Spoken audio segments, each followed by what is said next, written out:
ओम उमा महेश्वराय नमः। श्री जानकी वल्लभो विजयते।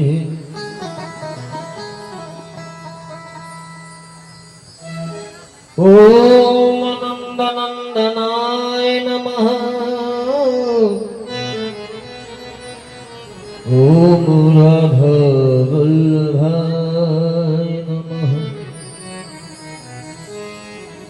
ओम अंजनी सुताय नमः। ओम सर्वेभ्यो देवेभ्यो नमः। ओम सद्गुरुदेवताभ्यो नमः। ओम एकेश्वराय परमेश्वराय नमः।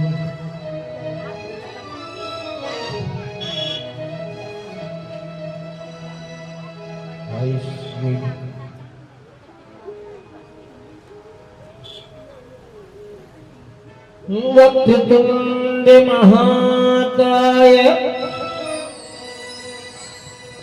सूर्यकोटि समप्रभ निर्विघ्नं कुरु मे देव शरीरकार्येषु सर्वदा। बोलिए गजानन गणपति भगवान की जय हो। आइए, मायापति की माया में लिप्त जो ये हमारा मन है, जब तक चिदानंदमय प्रभु के त्रिकाल सत्य नाम का स्मरण नहीं करेंगे, अर्थात नाम संकीर्तन नहीं करेंगे, तब तक हम में इतनी भी सामर्थ्य नहीं आएगी कि हम बैठ करके कथा को श्रवण कर पाए। क्यों? हम रहेंगे यहाँ पे, लेकिन हमारा मन न जाने कहाँ कहाँ जाएगा और आएगा। आइए, मन को एकाग्र करने के लिए, मन चित्त बुद्धि और अहंकार से ऊपर उठकर परमात्मा की लीला को श्रवण करने के लिए, रसास्वादन करने के लिए सभी हरिनाम से कीर्तन करेंगे।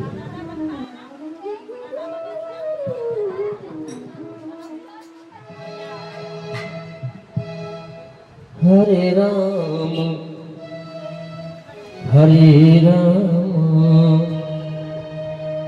राम राम हरे हरे, हरे राम राम राम हरे हरे, हरे राम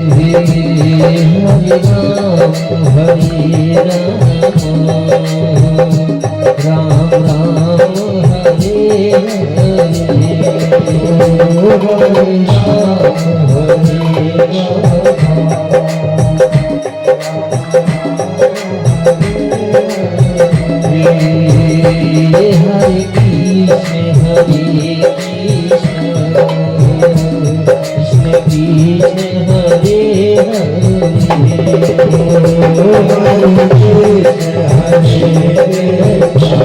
राम हरे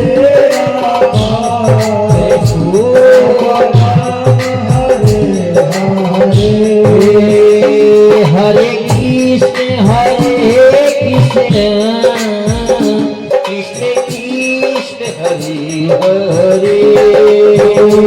हरे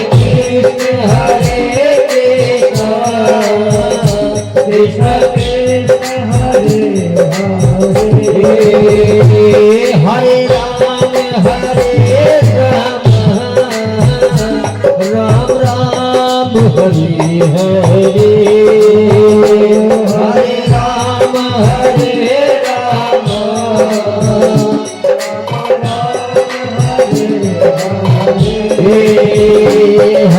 कृष्ण कृष्ण कृष्ण हरि हरे हरे कृष्ण हरे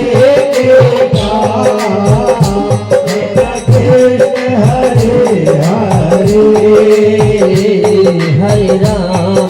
तालियां उठा के प्रसाद बनाते हुए जय हो। हरे राम राम राम हरे हरे हरे राम हरे राम हरे हो राम हरे हरे हरे कृष्ण कृष्ण कृष्ण हरे हरे हरे कृष्ण कृष्ण कृष्ण ये भगवान मेरी नैया भगवान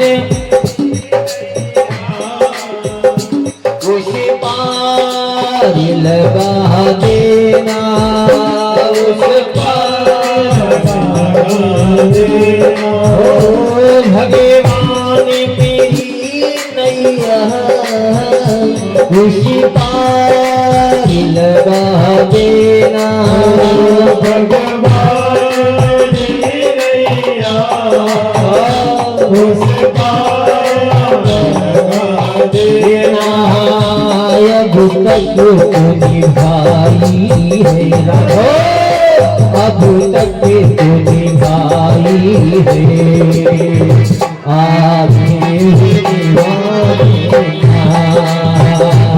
अब तक तो निभाई है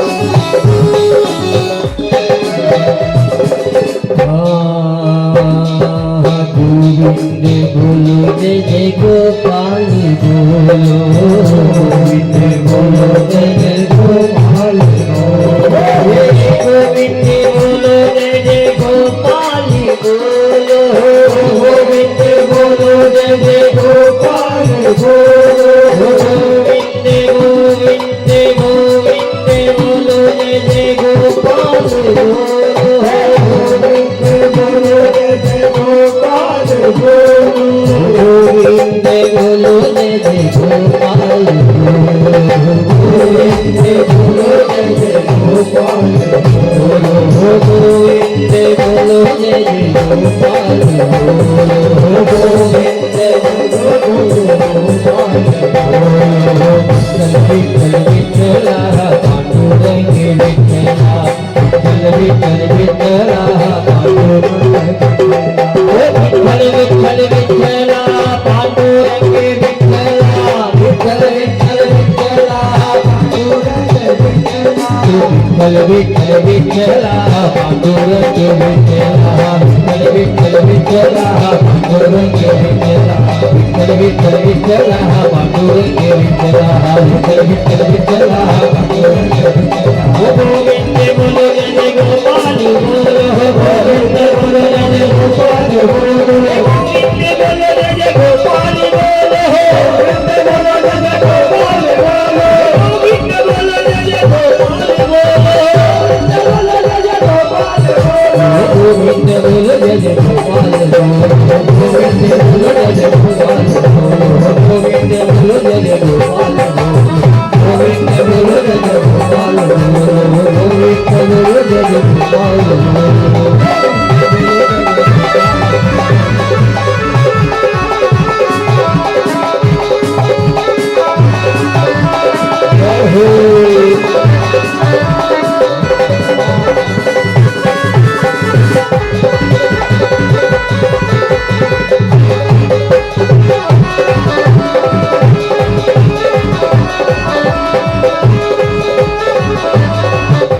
सभी भक्तों भगवान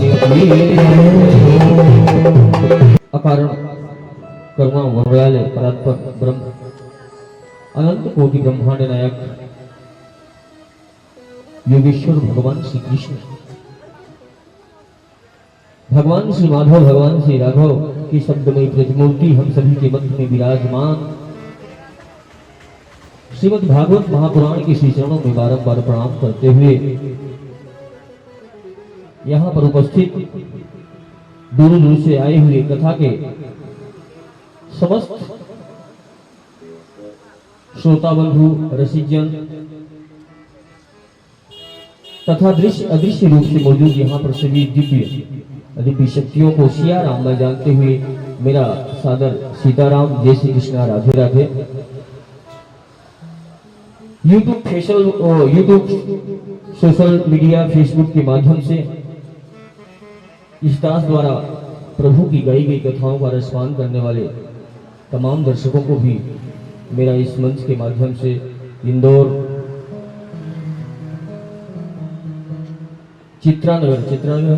चित्रानगर में हो रही सप्तदिवसीय महामहोत्सव कथा जिसके आयोजन यश राठौर जी, किरण राठौर जी हैं, आप सभी को भी बहुत बहुत बधाई। मंच पर उपस्थित वेद स्वरूप ब्रह्म स्वरूप इस कार्यक्रम का मूल पाठ कर रहे आचार्य पंडित जय कृष्ण मिश्रा जी के चरणों में भी कोटि कोटि प्रणाम। आप हमारे ज्येष्ठ अनुज हैं, साथ ही साथ संगीत सेवा में उपस्थित हमारे समस्त गंधर्वजन में आप सभी का नाम तो नहीं जानता हूं, आप सभी को बहुत बहुत प्रणाम, जय श्री कृष्ण, राधे राधे। देखे हो संत अनंत समाना, संत भगवान जो भी कल से ही हमारे साथ में हैं, ओंकारेश्वर से पधारे हैं, आपके भी चरणों में कोटि कोटि दंडवत प्रणिपात। और आपसे निवेदन करूंगा कि अगर संभव हो तो मंच पे आकर आसन ग्रहण करें। साथ ही साथ हमारे अंशु भैया जो कि इतना सुंदर सुंदर वीडियो बना के देते हैं और हमेशा हमारे साथ में रहते हैं, उनको भी बहुत बहुत धन्यवाद, साधुवाद। इस राम जानकी मंदिर के जो मुख्य आचार्य हैं, मैं नाम तो नहीं जानता विप्र देवता का, उनके भी चरणों में कोटि कोटि प्रणाम। और जब दीदी ने मुझे बताया कि भैया यहाँ पे मेरी इच्छा है, तो मैंने कहा बिल्कुल, क्योंकि ये दास तो राघव जी की ही कृपा से जीवन यापन कर रहा है, तो मुझे बड़ी प्रसन्नता हुई कि बहुत ही सुंदर उत्तम दिव्य स्थान है, जब जाके इस स्थान का चुनाव हो पाया। आप सभी को बहुत बहुत साधुवाद, वंदन, अभिनंदन। आइए आज की भव्य और दिव्य कथा में प्रवेश करते हैं। जय जय श्री सीताराम, जय जय श्री राधे श्याम।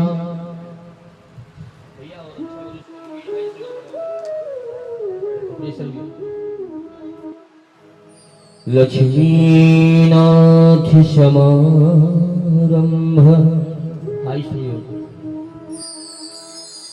नाथयादिन मध्यमाम्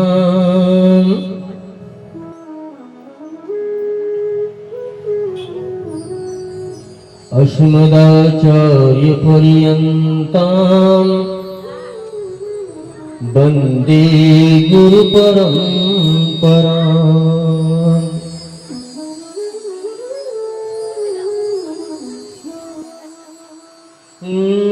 जय जय श्री राधा रमणे, जय जय नवल किशोर,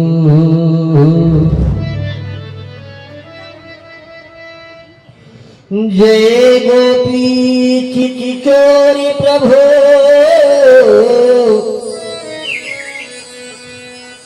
जय जय माखन चोर। बोली नंद के लाला की जय हो, विषभान के जमाई की जय हो। आइए 2 मिनट रसदात्री माँ राधा रानी के चरणों में संकीर्तन करने के बाद, क्योंकि देखिए Radha Rani is the key of Krishna, lord Krishna, या जो जिस भाव में इनको मानता हो, किसी के बेटे हैं, किसी के मित्र हैं। कौन है ये राधा रानी, जानते हैं आप सभी? कौन है? जानना चाहेंगे? बता देते हैं, फिर आगे बढ़ते हैं, आनंद आएगा और प्रेम बढ़ेगा, है ना। जब हम हमारे स्वामी के प्रभुत्व के बारे में जानते हैं, उसके ऐश्वर्य के बारे में जानते हैं, तो हमारा उसके चरणों में प्रेम बढ़ता है। ये सारा ब्रह्मांड किसके अधीन है? ठाकुर जी के, है ना। लेकिन ठाकुर जी किसके अधीन है? ठाकुरानी जी की। इसीलिए जो संत जन होते हैं वृंदावन में, वैष्णव जन होते हैं, सहचरियां होती हैं, वो क्या कहती हैं? मेरो अधीन सदा ही सामरो। क्यों? क्योंकि हमारो माई श्यामा जी को राजा, अर्थात श्यामा जी को। देखिए आप घर पे भी देखना, यदि कोई पिताजी डिमांड बच्चे की पूरी नहीं कर रहे हैं तो बच्चा कहाँ जाता है? मम्मी के पास। कहाँ जाता है?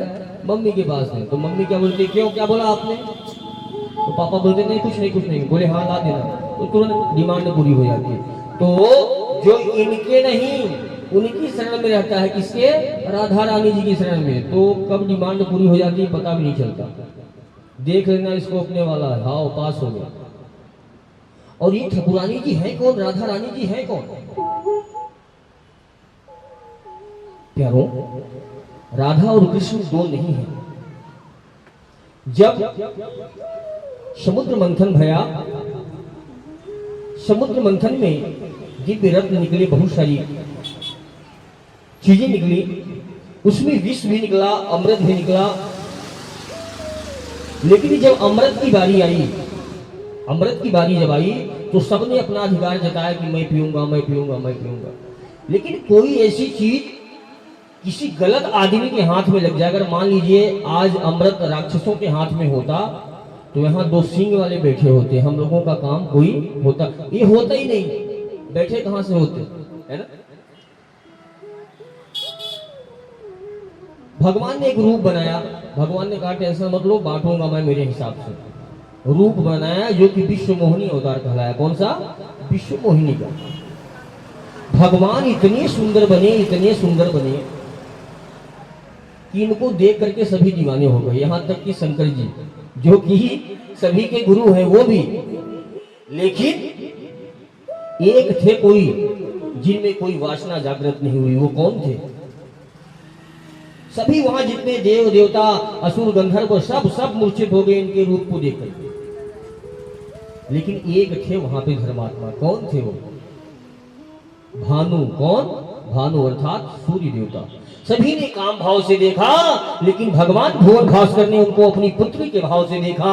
तो श्रीमन नारायण तो सबके मन की गति को जानने वाले हैं। उन्होंने कहा, बोले मैं आपको आशीर्वाद देता हूं भानु जी, अगले जन्म में जब मैं श्री कृष्ण बनकर के आऊंगा द्वापर में, तो मैं आपके वहां आप वृषभानु बनेंगे और मेरा ही प्रेम का दिलगित स्वरूप राधा रानी के रूप में प्रकट होगा। तो राधा और कृष्ण दो नहीं है, यह गूढ़ रहस्य है प्यारो। लोग सोचते होंगे कि राधा और कृष्ण नहीं, एक ही है। कृष्ण जी का ही प्रेम स्वरूप है राधा रानी। भगवान अपने भक्तों से कितना प्रेम करते हैं वो देखना है तो राधा रानी जी को देख लो। और मैं आपको दिल से बता रहा हूँ, जो भी वृंदावन जाता है राधा रानी जी का भक्त, कृष्ण जी का भगत, राधा रानी उसकी इतनी खातिरदारी करती है, इतनी सेवा करती है, जैसे घर पे कोई मेहमान आ जाए।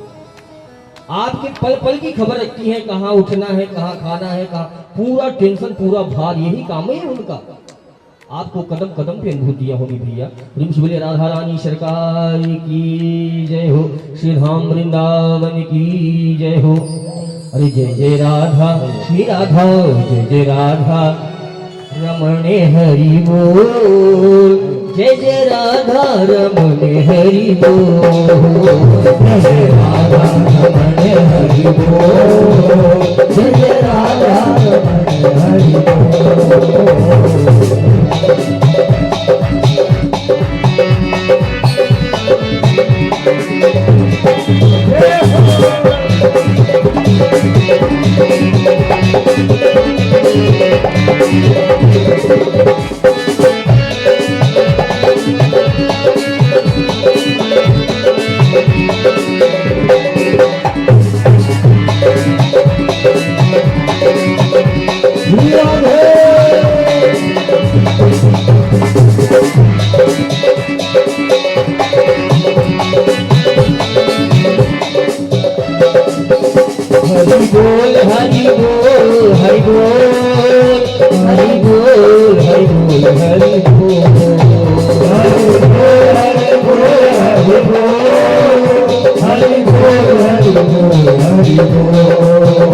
हरि बोल हरि बोल हरि बोल हरि बोल हरि बोल हरि बोल हरि बोल हरि बोल हरि बोल हरि बोल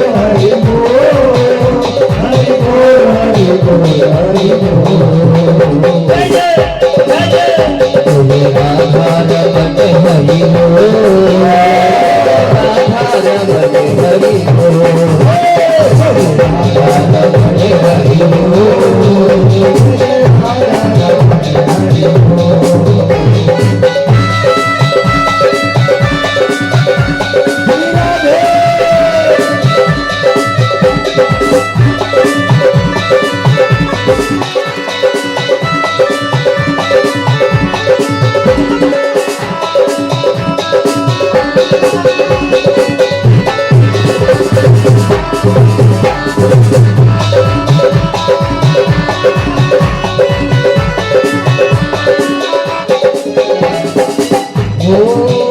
ब्रज नाचे कौन नाचे ब्रज नहीं गलत करे महाराज जी फिर ब्रज नहीं ब्रज तो सिर्फ 84 कोष में बसा हुआ है फिर जगे नाचे वो जगे नाचे जगे नाचे जगे नाचे जगे नाचे जिसकी किलकत पे पलराई तुझे चितवने पे जगे नाचे जिसकी पलराई तुझे चितवने पे या रस की आहा रस की गले है कपूर जय राधा रमन हरि बोल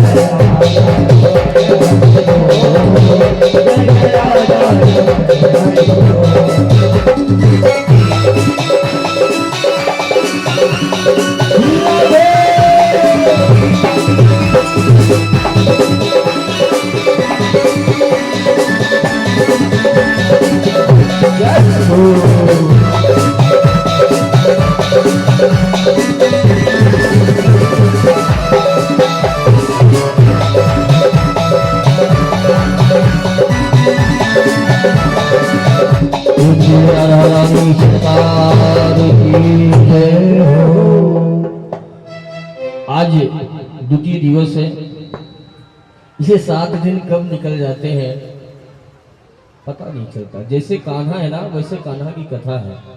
वो भी ब्रजवासियों को 3 दिन का कह करके परसों का कह के वर्षों में नहीं आया हो, और ऐसी इनकी कथा है। 7 दिन कब निकल जाते हैं मालूम नहीं पड़ता। हम लोग अलग अलग स्थानों पे कथा सुनाने जाते हैं ठाकुर जी की कृपा से, गुरु की कृपा से, लेकिन 7वें दिन जब विदाई होती है ना तो ऐसा लगता है कि अब हम स्वयं ज्ञान विज्ञान वैराग्य की बातें करें, और जब लोग सामने से रोएंगे तो क्या करोगे आप? ऐसे होता। प्रेमशूली भक्त और भगवान की जय हो। प्यारों कल हम सभी ने श्रीमद् भागवत महापुराण के महात्म्य के बारे में सुना, अर्थात महिमा के बारे में सुना, भगवान के स्वरूप का परिचय जाना। हम सभी ने क्या जाना? भगवान कैसे हैं परमात्मा? सत्यचित और आनंद। कल ही बताया हम।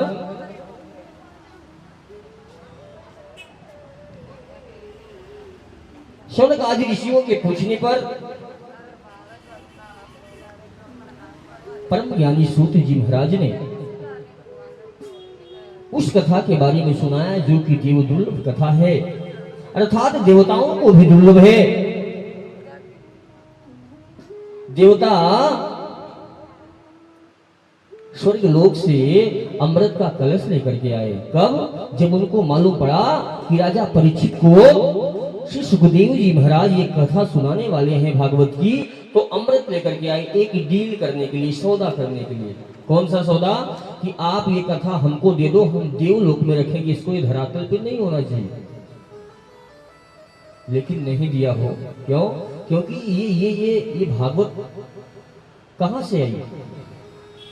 नारायण ने ब्रह्मा जी को दिया। किसको दिया? ब्रह्मा जी को।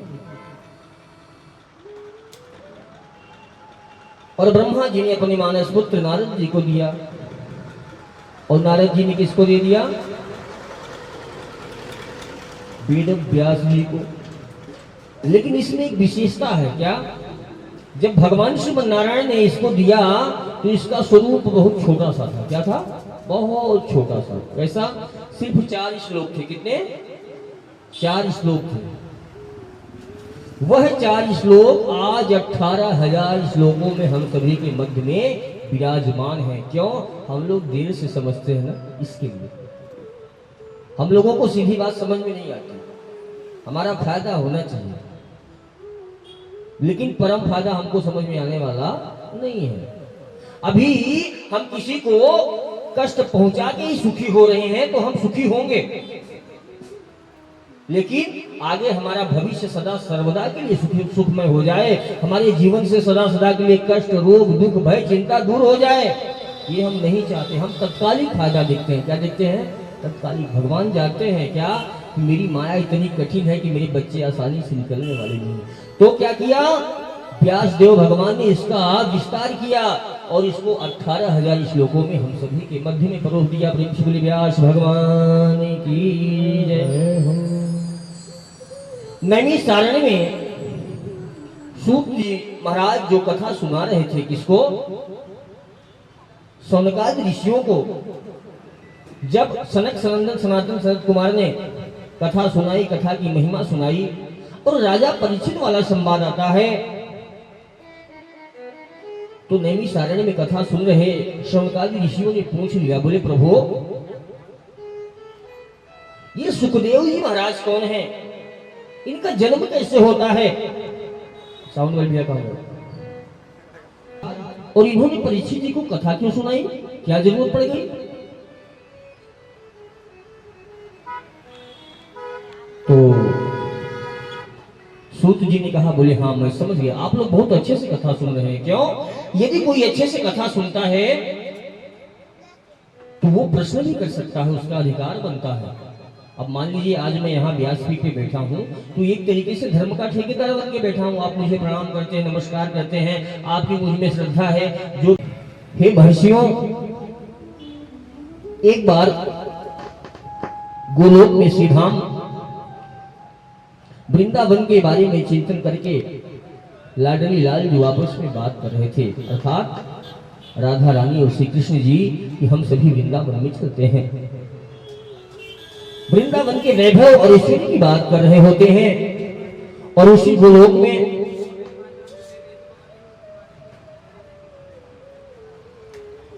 एक तोता रहता था, एक तोते का जोड़ा रहता था। दोनों ने जब वृंदावन की महिमा सुनी तो उन्होंने भगवान से कहा, बोले प्रभु आप जो चले जाएंगे हमारा क्या होगा? हम भी चलेंगे आपके साथ साथ। भगवान ने कहा ठीक है। भैया उस तोते को वहां से अंडे के स्वरूप में भेजा और वो अंडा जाकर के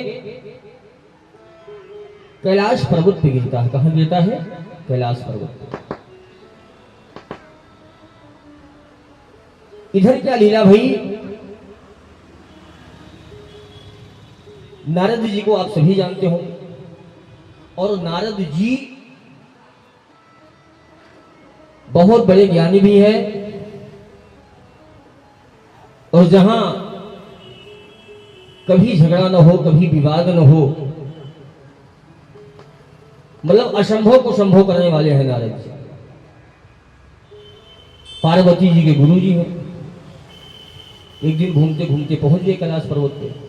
आइए गुरुदेव भगवान। स्वागत वंदन करने के बाद में बोले, बोले गुरुदेव बहुत दिनों में दर्शन दिया, क्या बात है? भैया हाइस और हाइस, मिड और हाइस। बोले आजकल आते नहीं आप, क्या बात है?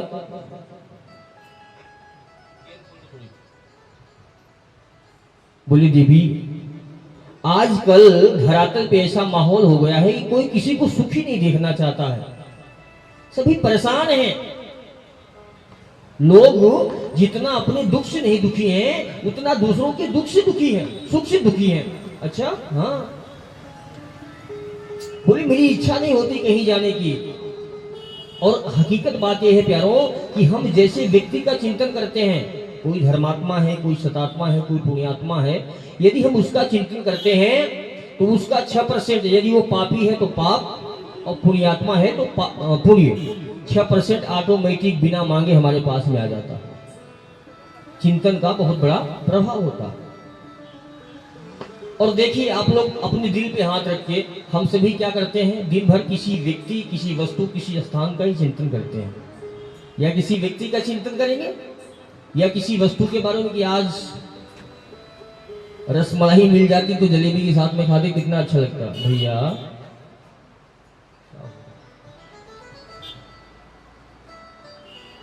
किसी व्यक्ति का वो बहुत अच्छा आदमी है, अच्छा, अरे नहीं नहीं बहन वो तो बहुत खराब है, अच्छा। किसी व्यक्ति का चिंतन करेंगे तो या तो राग से करेंगे या द्वेष से करेंगे। कैसे? राग मतलब प्रेम से, वो कितना अच्छा व्यक्ति है, मेरी कामनाओं की पूर्ति करता है, मुझे अच्छे अच्छे सामान ला करके देता है, वो मुझसे कितना प्रेम करता है। या वो बहुत खराब आदमी है। दो कारणों से चिंतन करते हैं। कैसे कैसे? या तो राग से या द्वेष से। राग होगा तो प्रेम करेंगे और द्वेष होगा तो। अभी भगवान का चिंतन नहीं आया, हाँ, सिर्फ व्यक्ति, दूसरा वस्तु। कितना सुंदर पदार्थ था कल जो मैंने खाया था, शाम को जो सब्जी खाई थी बहन, बहुत अच्छी बनी थी, है? किसी व्यक्ति, वस्तु या स्थान, इन तीनों के अलावा हमारा मन कहीं और जाता ही नहीं है।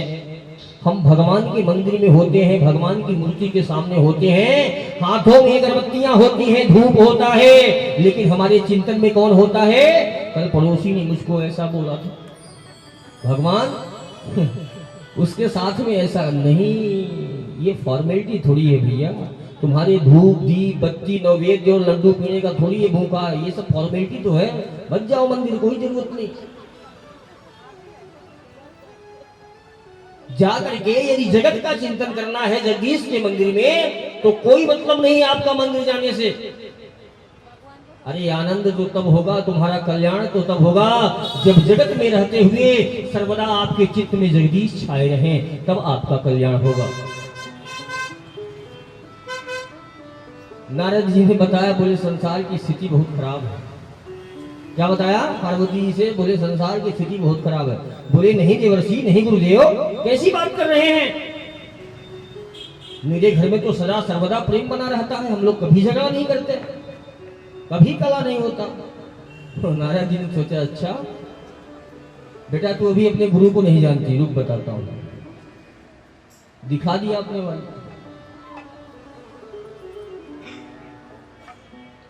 नारायण जी ने कहा, मैं बताता हूं मैं कौन हूं बेटा, मनी मन ओपन नहीं कहा नारायण जी। बोले नहीं होता? बोले नहीं।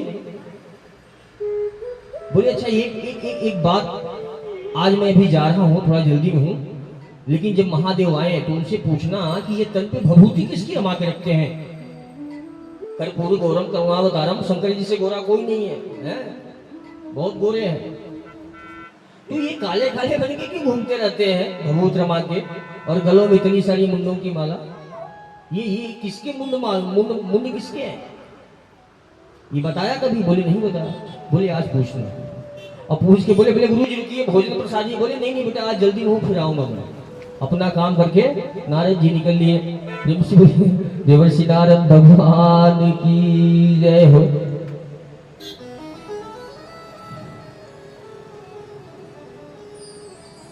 और आजकल तो हर गली में नारद मिल जाएंगे आपको, है ना? पार्षद जी वो ऐसा कर रहा था। भैया क्या मतलब है, आप यहाँ ये थोड़ी करने आए हो? मैं आप लोगों से पूछता हूं, हम जो भक्ति करते हैं भैया, और बढ़ाओ, बीच में कम क्यों हो रहा है? हमको भक्ति क्यों करना चाहिए? हम लोगों को भक्ति क्यों करना चाहिए?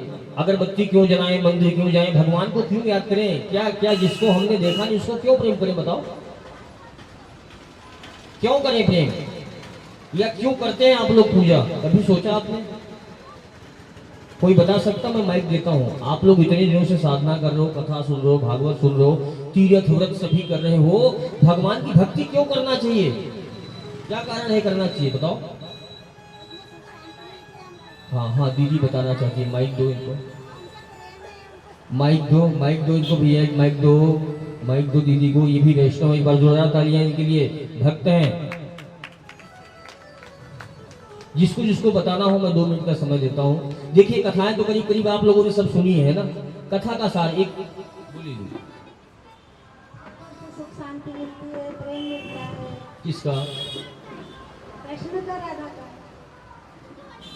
ऐसा हमको बहुत बड़ापन मिलता है, अपने आप में लगता है कि हमारे साथ है वो। और किसी को माइक दीजिए, कोई बताना चाहता है?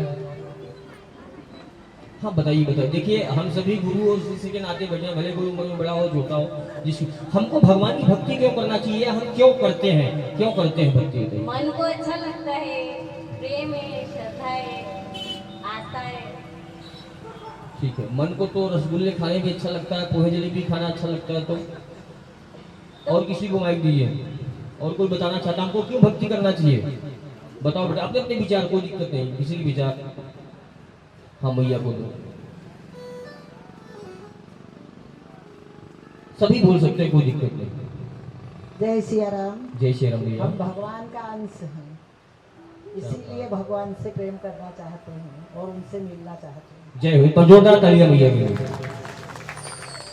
देखिए जब तक हमको हमारे उद्देश्य का पता नहीं होगा, मंजिल का पता नहीं होगा, तब तक चलते जाना मतलब पैरों को दुखाना है। क्या है? पैरों को दुखाना है। भैया ने बहुत अच्छी बात कही, यही होना चाहिए। एक बार फिर से भैया के लिए तालियां बजाओ। और दीदी आप भी ठीक थे, इनके लिए भी ताली बजाओ। और आप भी करीब करीब ठीक ही थे, एक बार इनके लिए भी बजा दो।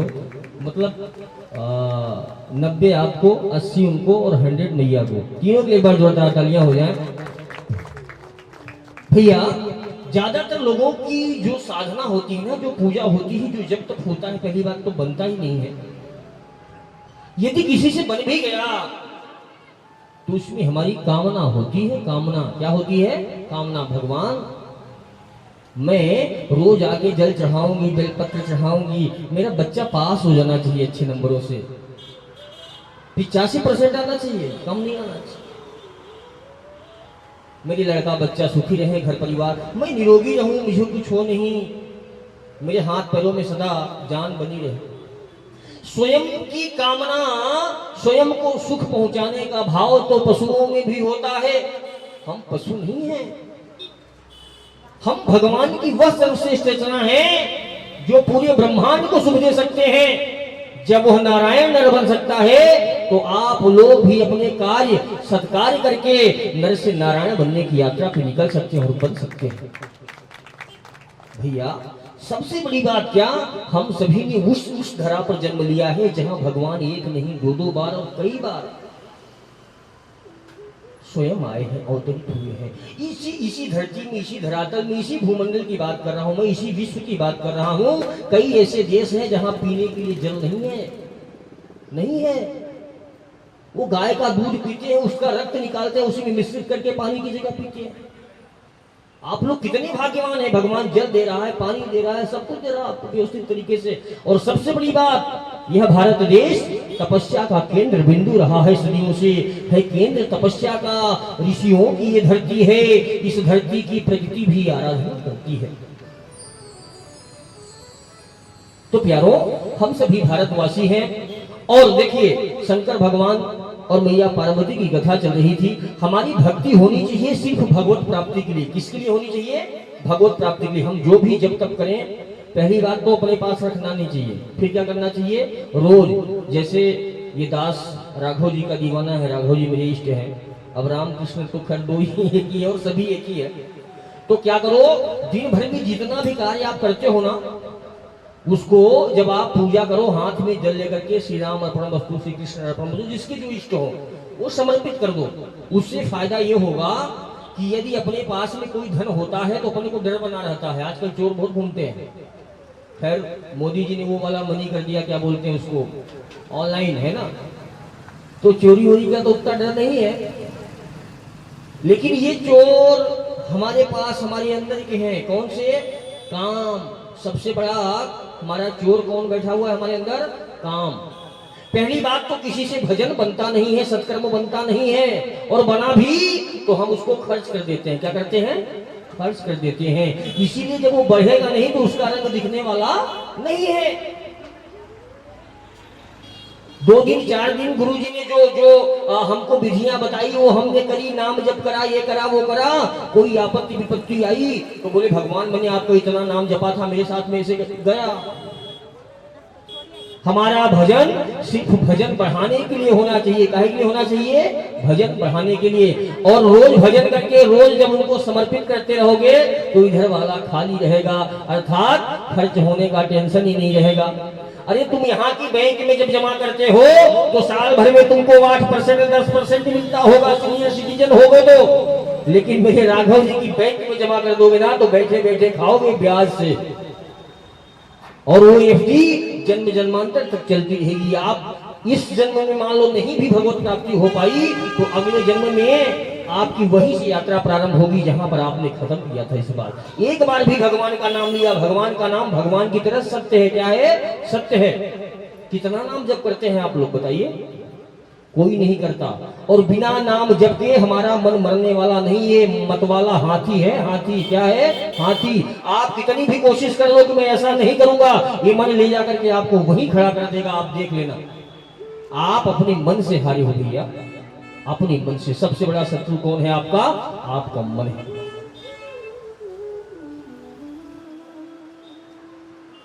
शंकर भगवान मैया पार्वती जी को अमर कथा सुनाते हैं। मैया ने पूछा, शंकर भगवान ने कहा, बोले आपके जितने जन्म हुए हैं ये वही मालाएं हैं, वही भभूत मैं अपने शरीर पे धारण करता हूं। ऐसा कह करके जब अपनी बातों को विराम दिया शंकर भगवान ने तो मैया पार्वती ने कहा, बोले आप कौन सी अमर बूटी पी के बैठे हो कि मैं मर जाती हूं और आप मरते ही नहीं हो? ऐसा कोई पूछेगा? मैया ने पूछ लिया हो। मैया तो मैया, संशय हो गया। और एक बात बताऊं, बड़ी राज की बात, लोग कहते हैं और ऐसा वर्णन भी है, भैया बहुत हार्ड हो रहा। जय श्री राम। राधा देविया, कल आपके पिताजी थी, बिल्कुल शिकायत का मौका नहीं दिया उन्होंने। आप नए हो, आपसे उम्मीदें ज्यादा थी और होना भी चाहिए। तो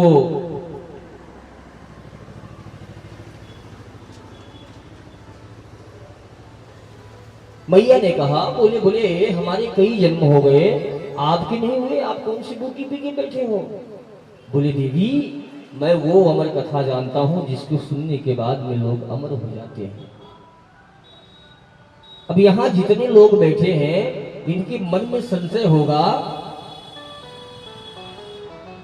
कि यह वह कथा है जिसको सुनने के बाद लोग अमर हो जाते हैं। मैया पार्वती को भगवान शंकर ने कौन सी कथा सुनाई? अमर कथा।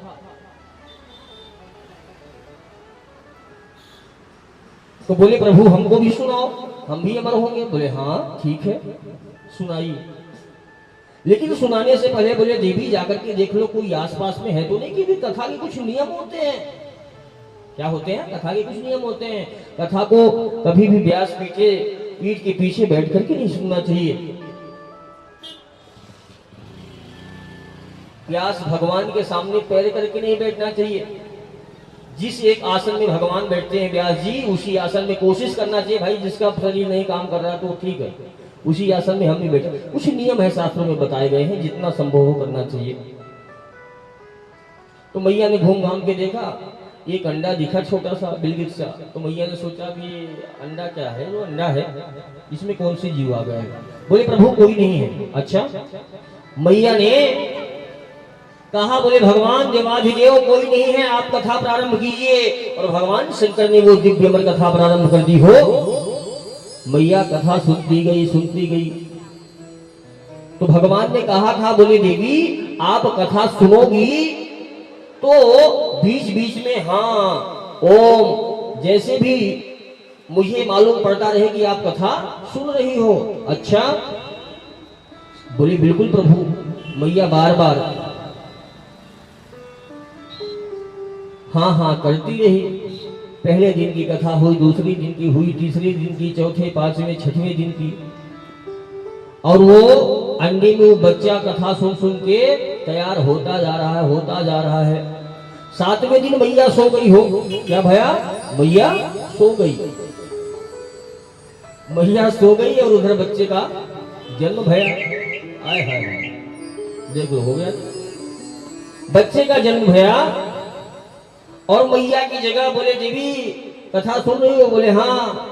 भगवान कथा सुनाते गए और जब कथा समाप्त हुई तो उन्होंने कहा प्रेम से बोले भागवत महापुराण की जय, चतुर्भुज शिवन नारायण भगवान की है जय। प्रभु कथा खत्म हो गई। यहाँ भी कुछ लोग ऐसे आते हैं, यहाँ तो नहीं अभी दिख रहे हैं मुझे, कई जगह कथा में मैंने देखा है लोग बैठे बैठे ही सो जाते हैं। पड़ोसी जगह बोले नहीं मैं ध्यान से आंख बंद करके कथा सुन रहा हूँ, मैं ध्यान में हूँ, भाव में हूँ। लेकिन ठीक है, यहाँ आकर यदि आप सो भी जाओगे तो भी अच्छा है। क्यों? क्योंकि आपके सर पे जो जन्म जन्मांतर का पाप लदा हुआ वो हल्का हो रहा है। भैया यहाँ आना आसान बात नहीं है, यहाँ आना ही बहुत बड़ी बात है। क्यों? क्योंकि जो पाप हमारे सर पे लदे रहते हैं ना जन्म जन्मांतर के, वो हमको कथा पांडाल में नहीं आने देते। और श्रीमद् भागवत महापुराण के सम्मुख आने पर पाप जो है जलकर भस्म हो जाते हैं। क्या हो जाते हैं? जलकर भस्म हो जाते हैं। भैया गेंद खोलो इसकी थोड़ी सी।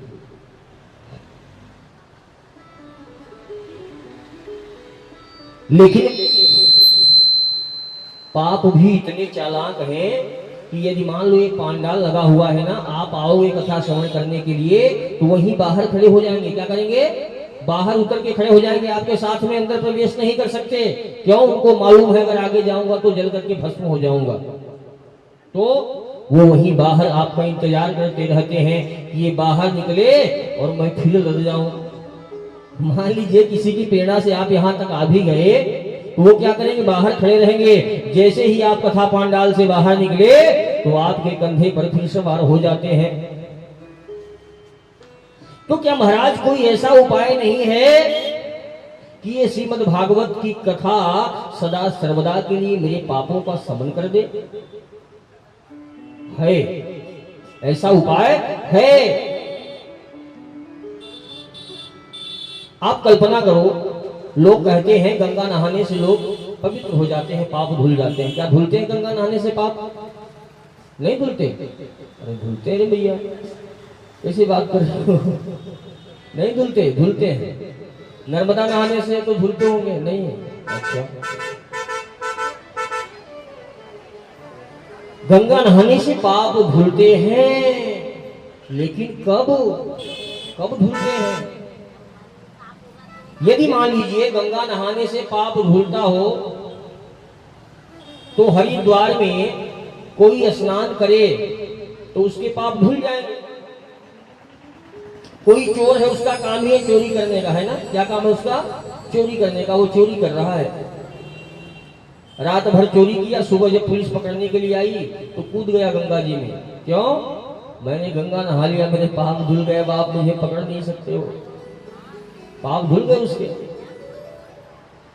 तो क्या ये सब शास्त्रों में जो बताए गए हैं नियम कानून कायदे, वो गंगा जो कि श्री हरि के चरणों से निकली, जिसकी धुन को भगवान शिव अपने शीश पर धारण करते हैं, वो मोक्षदायिनी गंगा क्या सामर्थ्यमान नहीं रही? है। फिर हम में कमी है क्या? विश्वासम फलदायकम संशयात्मा विनश्यति। गंगा मैया में सामर्थ्य है आपके पापों का शमन करने की, लेकिन कब? जब आप गंगा में प्रवेश करने से पहले गंगा मैया को प्रणाम करेंगे। प्रणाम करके गंगा मैया में प्रवेश करके हाथों में जल लेकर के, जैसे पंडित जी भी आपसे संकल्प करवाते हैं ना, हाथों में जल देते हैं, दक्षिणा दिलवाते हैं। नहीं रखवाते हो तो कल से जबरदस्ती रख देना अपने हाथों में दक्षिणा। हाथों में दक्षिणा रखवाते हैं, जल रखवाते हैं और अक्षत रखवाते हैं। क्या रखवाते हैं? दक्षिणा बोले तो लक्ष्मी, अक्षत और जल, ये 3 चीजें रखवाते हैं। क्यों? अगर आपने जो संकल्प लिया है इससे आप मुकरे तो अगले जन्म में आप तरसोगे इन चीजों के लिए, और अगला जन्म तो छोड़ो, ये तो कलयुग है, टिट फाट टेट, आज किया कल पा जाओगे। भगवान ज्यादा प्रसन्न है तो भगवान जिन भक्तों पे ज्यादा प्रसन्न होते हैं उनको तुरंत भुगता देते हैं। क्यों? क्योंकि उनकी यात्रा समाप्त होने वाली है, उनको यहाँ आना नहीं है, तो उनको जल्दी भुगता देते हैं कम रूप में, और नहीं तो ब्याज सहित मिलता है रिटर्न। गंगा जी में जब हम प्रवेश करेंगे, हाथों में जल लेकर के, अक्षत लेकर के, द्रव्य लेकर के मैया को संकल्प देंगे कि बोले माँ पतित पावनी हो आप पूरे त्रैलोक को पावन करने वाली हो, आप श्री हरि के चरणों से निकलती हो, आप भगवान शिव के शीश पर विराजमान होती हो। मैं आपको साक्षी मान करके आपको वचन देता हूँ माँ कि आज के बाद मैं ये पाप दोबारा नहीं करूंगा।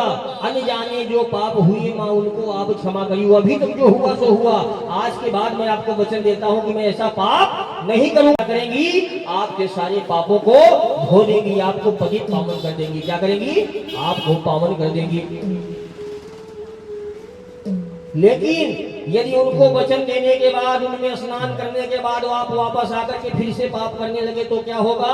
वही पाप आपको डबल से मिलेगा। मतलब जो किया था वो भी, प्लस अवज्ञा करने का पाप, और प्लस जो आप वर्तमान में करोगे। इसी प्रकार से श्रीमद् भागवत महापुराण क्या करती है? हमारे पापों को भयभीत रखती है।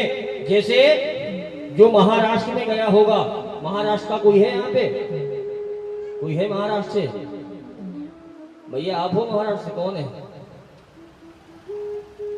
अच्छा, जो भी है महाराष्ट्र से, महाराष्ट्र में भगवान विट्ठल रूप में है। किस रूप में है? भगवान का स्वरूप है वहां विट्ठल जी के रूप में। विट्ठल जी कैसे खड़े हैं? ऐसे खड़े हैं। कैसे खड़े हैं? ऐसे। क्यों खड़े हैं ऐसे? कहीं बंसी लेके खड़े हैं तो कहीं धनुष बाण लेके खड़े हैं, वहां ऐसे करके क्यों खड़े हैं? क्या है? आपने देखा होगा जब दो बालकों की लड़ाई हो गई है तो एक मैया क्या करती है? अपने बालक को पीछे करती है जब दूसरा कोई उसके बच्चे को मारने आता है। अब वो समझ गई कि मेरा बालक कमजोर है, मार खा जाएगा, इसने गलती तो कर दी है लेकिन अभी पीटने वाला है। तो जो समझदार माता होती है अपने बच्चे को पीछे करती है और पीछे करके आगे खड़ी हो जाती है। बोले यार हाथ लगा के बता दो इसको। तो भगवान विट्ठल जी ऐसे ही खड़े हैं। वो कहते हैं पापों से, दुख दर्दों से, तकलीफों से, बोले इसके आगे मैं खड़ा हूं, तुझ में हिम्मत है तो आप हाथ लगा के बता। और जिसके आगे ठाकुर खड़े हो गए फिर किसकी सत्ता है? जल थल अग्नि आकाश अनल में केवल तेरी सत्ता।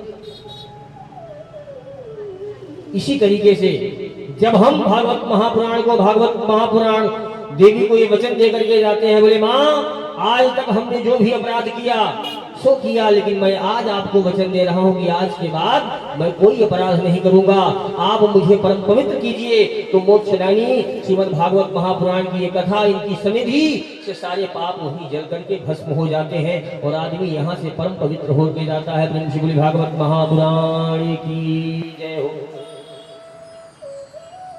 लेकिन संकल्प तभी लेना जब जीवन में दोबारा वो पाप नहीं करना हो। और सुनिए, हम कोशिश करते हैं क्या कि हमसे पाप नहीं हो, लेकिन हम कर देते हैं। मन बहुत बड़ा भूत है, भूत। हम लोग बाहर से डरते हैं भूत लग गया, प्रेत लग गया। सबसे बड़े भूत तो आप ही हो। एक नहीं 5 भूत हैं आपके ऊपर। पंचभूत है हमारा शरीर। क्या है? पंचभूत। क्षिति जल पावक गगन समीरा पंचरसित अधुर शरीर। कहां भूतों से बाहर डर रहे हो? पहले अपने अंदर के भूतों से लड़ाई करो। तो हमारा संकल्प कैसे पूरा होगा? कैसे पूरा होगा? भगवान का नाम जपो। क्या करो? भगवान का नाम। सारे काम छोड़ दो, सिर्फ भगवान के नाम की सनिधि ले लो। राम कृष्ण राधा हरि, जो आपको करना हो, ठीक है? भगवान का कोई एक नाम पकड़ के। भैया वो शंकर भगवान ने देखा, बोली ये तो सो गई थी, फिर हुकारी कौन भर रहा था? तो भैया जाकर के देखा एक धोते का बच्चा। अरे शंकर भगवान को बोले तो धोखा हो गया, इसने चोरी से कथा सुनी है, मैं इसको दंड दूंगा। बहुत दिन लगा।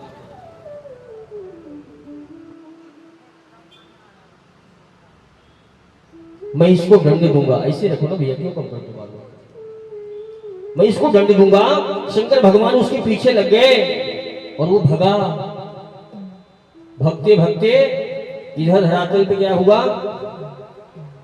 वेद व्यास जी की पत्नी बोल रहे थे, बोले बोले प्रभु इतने दिनों से तपस्या कर रही हूँ, मेरे वहां कोई संतान नहीं हुई। संतान की कामना करते हैं वेद व्यास जी कहते हैं बोले बोले देवी होगा, और इतने में ही वो जमाई लेती हैं और जाकर के वो तोता उनके उदर में स्थित हो जाता है। बोले सुखदेव भगवान की जय हो। भैया शंकर भगवान ने कहा बोले बोले व्यास जी ने देखा बोले तो देवाधिदेव महादेव आ गए, चरणों में घृपात दिया और कीर्तन करने लगे। क्या? अरे जय महादेव हरे, भोले जय महादेव हरे, जय महादेव हरे, भोले जय महादेव हरे।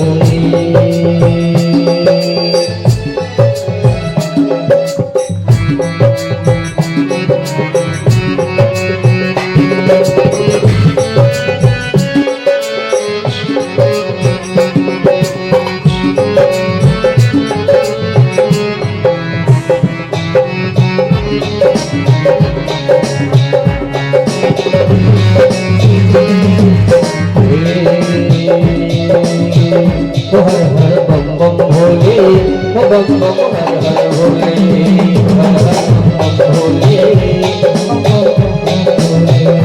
हर हर बम भोले, बम बम हर हर भोले, हर हर बम भोले, जय महादेव हरे, भोले जय महादेव हरे, महादेव हरे, भोले जय महादेव हरे।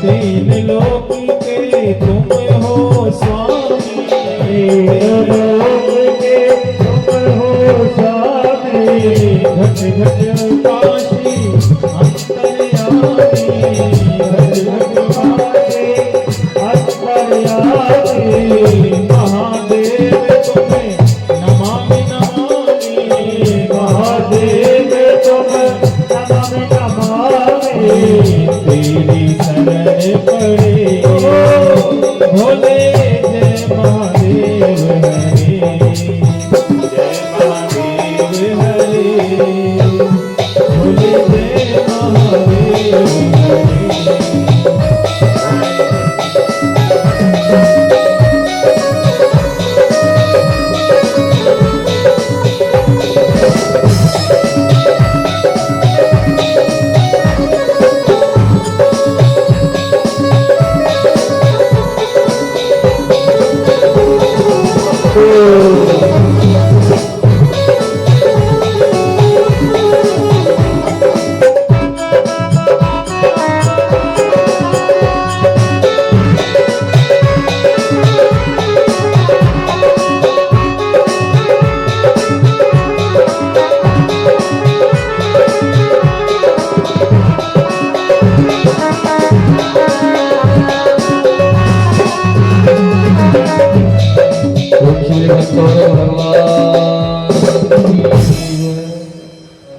शंकर भगवान ने कहा बोले पूजा वंदना बाद में करना, तुम्हारे अर्धांगिनी के उदर में मेरा शत्रु विराजमान है। बोले तो क्या कसूर क्या उसका, उसको बाहर निकालो। बोले बोले उसने अमर कथा सुन ली है। क्या सुन ली है? बोले मेरी अमर कथा चोरी से सुन ली है। तो व्यास जी ने कहा बोले कथा कौन सी सुनी है? बोले अमर कथा। तो बोले उसका फल क्या है? तो शंकर भगवान सोचने लगे थे, मैंने सोचा ही नहीं, अमर कथा सुनने वाला तो अमर हो जाता है, तो फिर मैं इसको मारूंगा कैसे? शंकर भगवान का क्रोध शांत भया और कैलाश को गए। प्रेम से बोले देवाधिदेव महादेव की जय हो। 12 वर्षों बाद सुखदेव जी का आगमन होता है। प्रेम से बोले सुखदेव भगवान की जय। भैया वो तो पैदा होते ही दिगंबर चल दिए, सभी आवाज दे रहे, लेकिन काहे को पीछे मुड़ के देखे। जिसको ज्ञान हो गया उसका इस संसार में मन नहीं लगता है। क्यों? क्योंकि यहाँ पूरा कुछ भी नहीं है, ये प्रदेश है प्रदेश। और यहाँ हम क्या समझते हैं, इतना इकट्ठा कर लो, कुछ काम में आने वाला नहीं, वहां साथ में जाने वाला नहीं। मरोगे, पक्का मरोगे एक दिन, कोई दो राय नहीं है। आज मरोगी कल। ये संसार एक कसाई बाड़ा है। क्या है? कसाई बाड़ा। और हम सभी काल के कसाई बाड़े में कैद हो चुके हैं। आज मेरा नंबर है, कल तुम्हारा है, परसों उनका है, सब जाओगे, कोई रुकने वाला नहीं। चतुर वह है कि जाने से पहले धन इकट्ठा कर ले। क्यों? मान लो किसी का ट्रांसफर हो गया विदेश में, है ना, विदेश में गया, सरकारी ऑफिसर था, सरकार ने सारी व्यवस्थाएं मुहैया करा दी थी, है ना, गाड़ी बंगला ये वो सब झमाझम चल रहा था। अब वो जो काम करने के लिए गया था ऑफिसर, वो काम नहीं किया, फिर अपने बच्चे को पढ़ाने में मशगूल हो गया। अपनी धर्म पत्नी को वो कौन सा बड़ा लंबा लंबा है ना, क्या बोलते हैं उसको, कौन सा गेट है, वहां घुमाने के लिए ले गया। भैया ये सब करने के लिए नहीं आए हैं। अब वो वापिस आएगा तो उसको क्या करेगी गवर्नमेंट? इनाम देगी? नहीं, पनिशमेंट देगी, सजा देगी, सारे उसके अधिकार छीन लिए जाएंगे। तो हम जो करने के लिए आए हैं वो तो कर ही नहीं रहे हैं। भैया ऐसा मत करो। आप अपने आप को पहचानो, आप कौन हो, क्या करने आए हो और क्या कर रहे हो। सुखदेव जी महाराज जानते थे, वो तत्वदर्शी महापुरुष थे, वो नहीं पड़े संसार के चक्कर में और हरिद्वार के तट पर पहुंच जाते हैं। प्रेम से बोलिए सुखदेव जी महाराज की जय हो। फिर सुनकादि ऋषि ने पूछा, बोले ये परीक्षित जी तो बड़े धर्मात्मा कुल में पैदा हुए थे, आखिर इनको श्राप किसने दिया और क्यों दिया?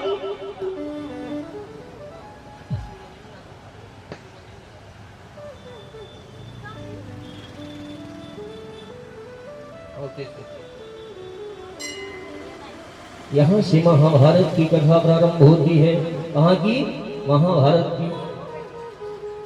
परीक्षित जी कौन है, कैसे आए और क्यों उनको श्राप लगा, बड़े ध्यान पूर्वक सुनिएगा प्यारों।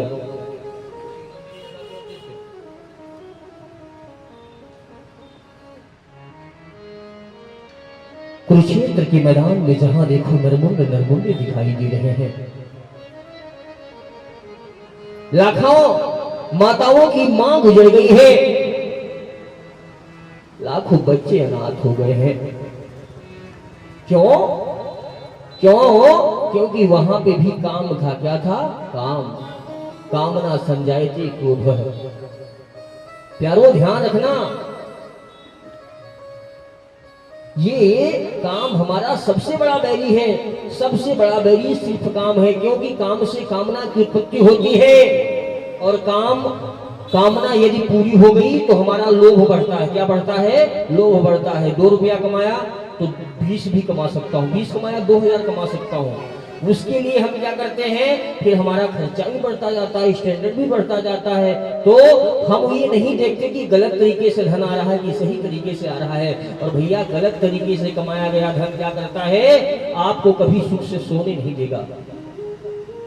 बहुत पैसे हैं आपके पास में, डल्लफ का गद्दा है, आप नोटों की गड्डियों पर सोते हैं, लेकिन रात में बिना टिकिया खाए नींद नहीं आती, तो दौलत किस काम की? इसलिए मत बुरे कर्म कर बंदे है। ये कैमरा है जिसकी रिकॉर्डिंग लाइव 24 आवर्स चल रही है। भगवान की नजरों से तू बच न पाएगा। मत बुरे कर्म कर बंदे, मत बुरे कर्म कर बंदे, वरना पछताएगा। भगवान की नजरों से तू बच न पाएगा, तू बच न पाएगा।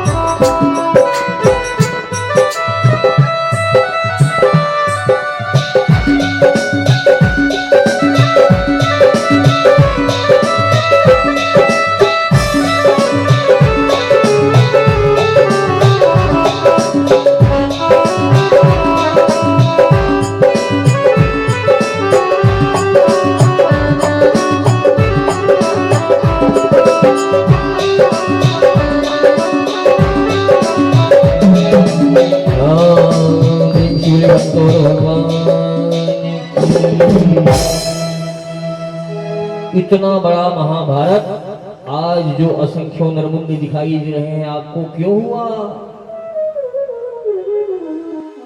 रंजनी? इसलिए हुआ कि दुर्योधन के मन में काम था। क्या था? कामना थी उसके मन में।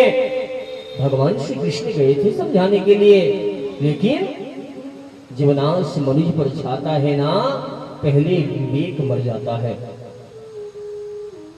कामांध बना देता है, क्रोधांध बना देता है, मदांध बना देता है। वो दुर्योधन को समझ में नहीं आई। द्वारिकाधीश ने कहा था एक सुई 5 गांव दे दे। दुर्योधन ने कहा मैं सुई की नोक के बराबर नहीं दूंगा हो, और कहा धृष्टता देखो उस दुष्ट की। उसने कहा अपने सैनिकों से कि बंदी बना लो श्री कृष्ण को। वह उसको बंदी बनाने चला है जिसमें सारा ब्रह्मांड समाया हुआ है। भगवान की आंखें लाल हो गई, अपना स्वरूप विस्तार किया और उन्होंने कहा दुर्योधन तू मुझे बांधने आया है, तू मुझे बांधने आया है, जंजीर बड़ी क्या लाया है? अरे तेरे पास दृष्टि है, अगर देख सकता है तो मुझको देख, मैं कौन हूं? दृग हो तो दृश्य कांड देख, मुझमें सारा ब्रह्मांड देख, पग के नीचे पाताल देख, अंबर में कुंतल जाल देख। तू मुझे बांधने आया है, जंजीर बड़ी क्या लाया है? ऐसी कौन सी जंजीर? कोई बांध सकता है इनको? हाँ, इनका नाम है क्या? प्रेमाधीन। क्या नाम है? प्रेमाधीन। अगर कोई इनको वश में किया है तो सिर्फ प्रेम से किया है, और कौन इनको वश में कर सकता है? हो सारे लोग व्याकुल हो गए। परिणाम महाभारत के युद्ध में परिणित होता है। और भैया अधर्म कितना भी बलवान हो, लेकिन सत्य के सामने उसकी चलने वाली नहीं है। वही भया हो, कौरवों की इतनी सेना थी, सब विनाश हो गया, विध्वंस हो गया, कोई नहीं बचा आज उसके कुल में तिलांजलि देने वाला। दुर्योधन पड़े पड़े कराह रहा है,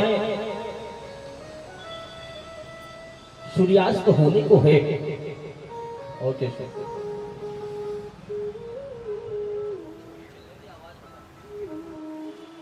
जो कहने लगा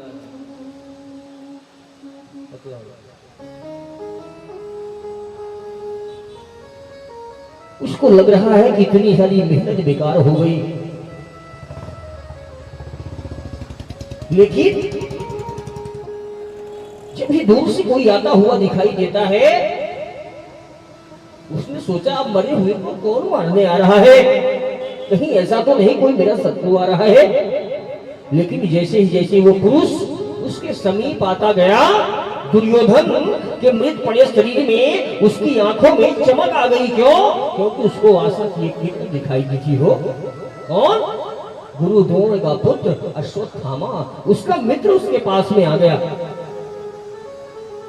उसने कहा बोली मित्र आप अधीर मत होना, अभी तुम्हारा मित्र जिंदा है, बताओ तुम्हारी कौन सी कामना है, मैं उसको वचन देता हूं मैं पूर्ण करूंगा। दुर्योधन ने कहा बोली मित्र मैं चाहता था कि मैं पांडवों के पूरी वंशज का विनाश कर दूं, उनके कुल में कोई पानी देने वाला न हो, लेकिन ये तो सब उल्टा हो गया मित्र। आज मेरे कुल में कौरवों के कुल में ही कोई नहीं बचा है मित्र। अश्वत्थामा ने कहा, बोले मित्र घबराना मत, अभी मैं जिंदा हूं, मैं आपको वचन देता हूं कि अगला सूर्य नहीं उगेगा उसके पहले मैं उन 5 पांडवों का सर ला करके तुम्हारे हाथ में रख दूंगा। ऐसा वचन दे करके वो दुष्ट अश्वत्थामा जाता है कहां? पांडवों की हत्या करने के लिए। लेकिन योगेश्वर भगवान श्री कृष्ण तो सर्वांतर्यामी है, सर्वाश्चर्यमयी है। वो पांडवों को कहीं अन्यत्र लेकर के चले जाते हैं। पांडवों की जगह पे पांडवों के छोटे छोटे द्रौपदी के 5 बच्चे सो रहे होते हैं। उन बच्चों को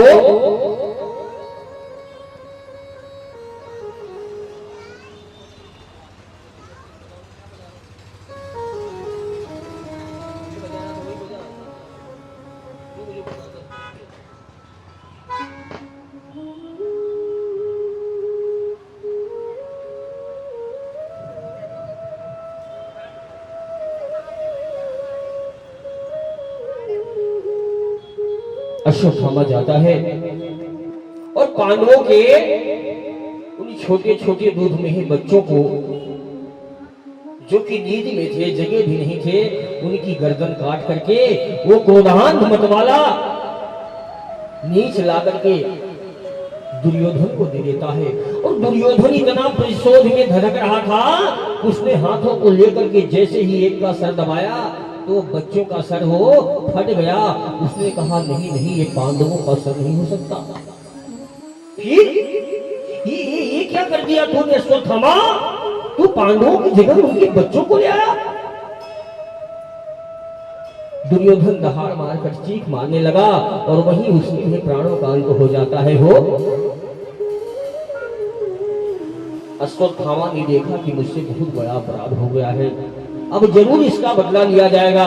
वो जाकर के एक जगह छिप जाता है और इधर सवेरा होता है,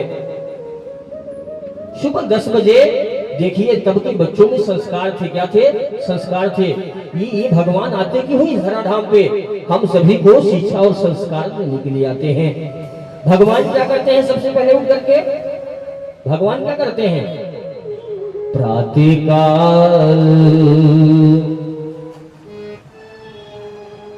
मेरे राघव जी, मेरे श्री कृष्ण जी जब सुबह सुबह उठते हैं तो क्या करते हैं?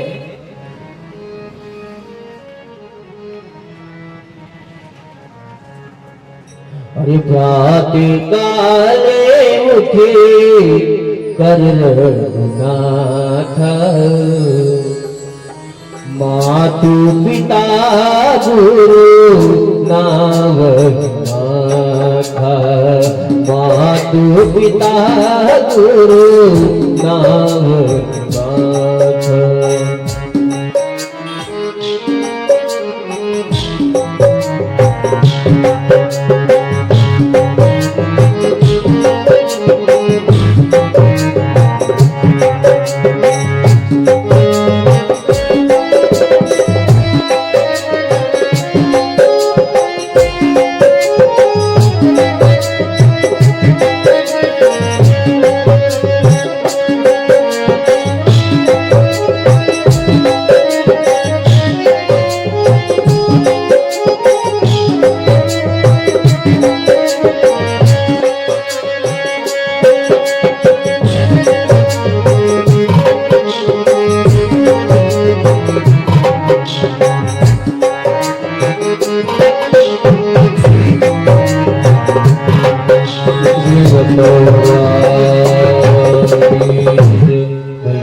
मेरे राघव जी, मेरे माधव जी जब सुबह उठते हैं ना तो सबसे पहले क्या करते हैं?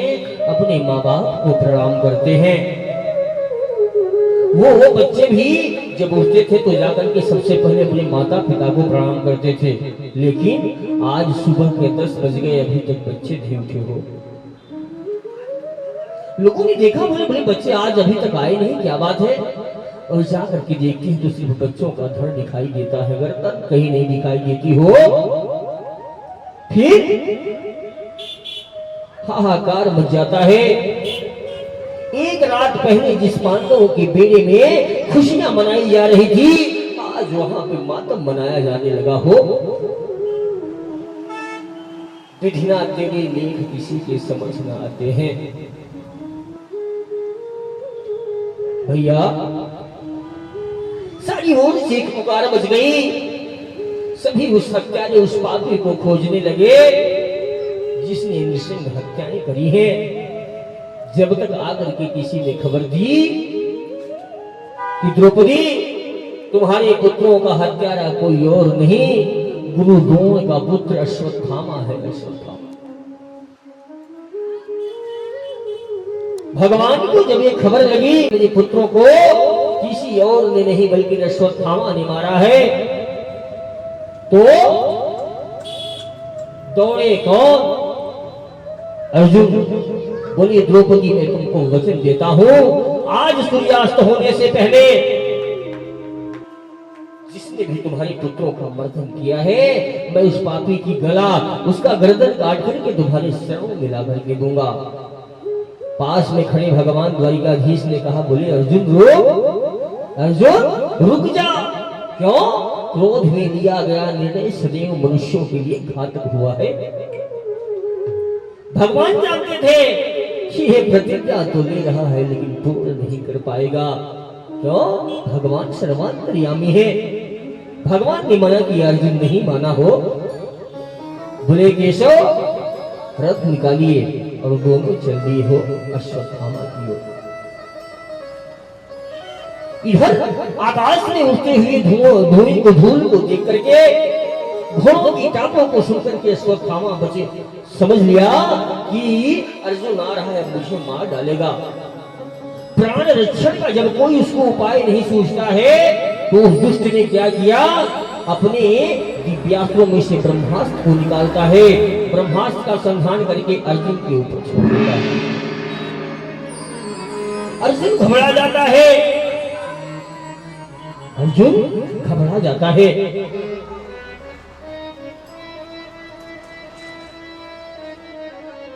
बोली द्वारिकाधीश मेरा रक्षा कीजिए, मुझे बचाइए। भगवान ने कहा, बोले घबराने की क्या बात है, तू भी चला दे। और भगवान के आदेशानुसार अर्जुन ने अपने तरकश में से ब्रह्मास्त्र निकाल करके ब्रह्मास्त्र को छोड़ दिया। दोनों ब्रह्मास्त्र आपस में टकराए करके भैया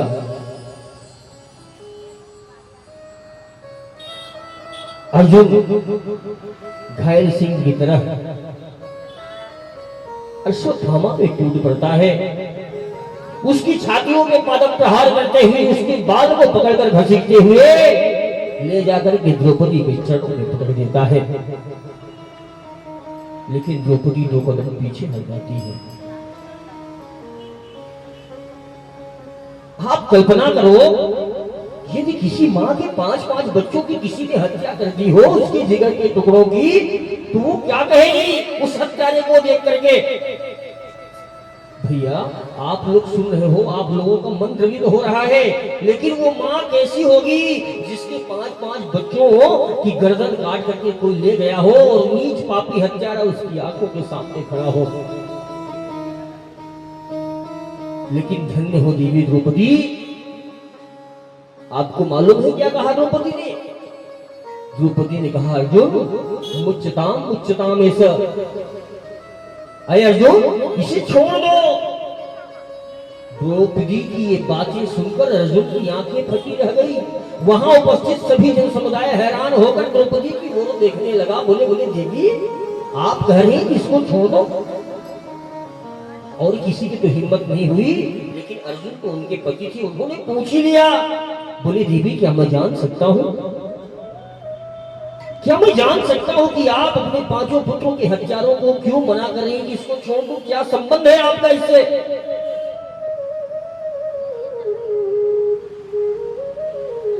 द्रौपदी ने कहा, बोले प्राणनाथ संबंध मेरा नहीं है इससे।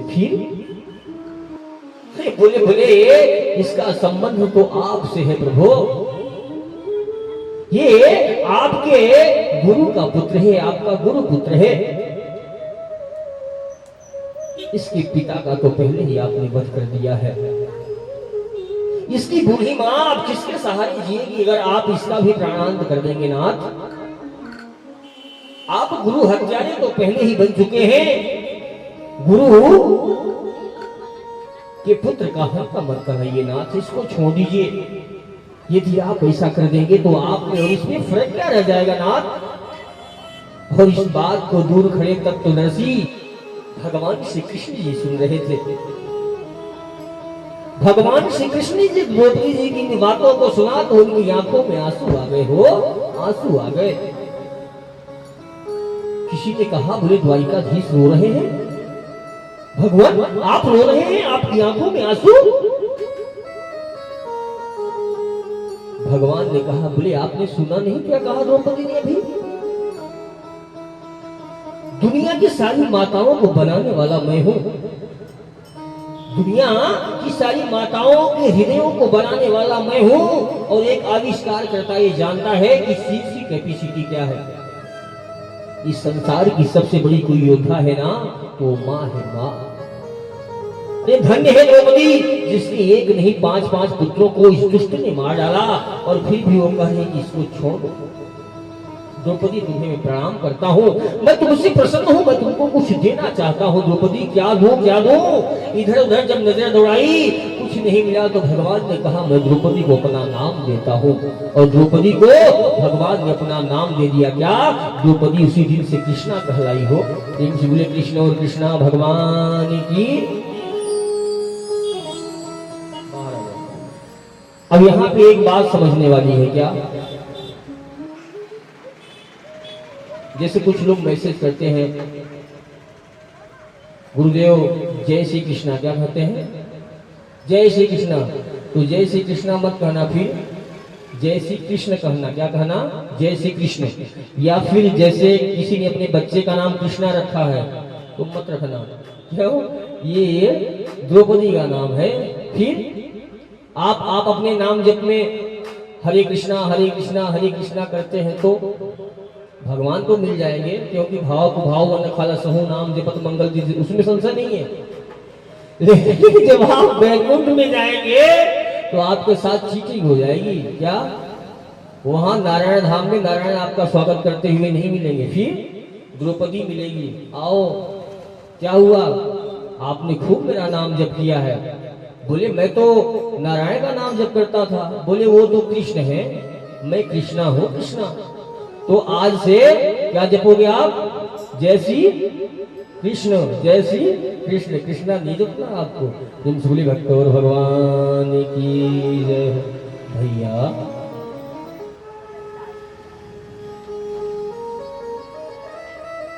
द्रौपदी को भगवान ने अपना नाम दिया हो।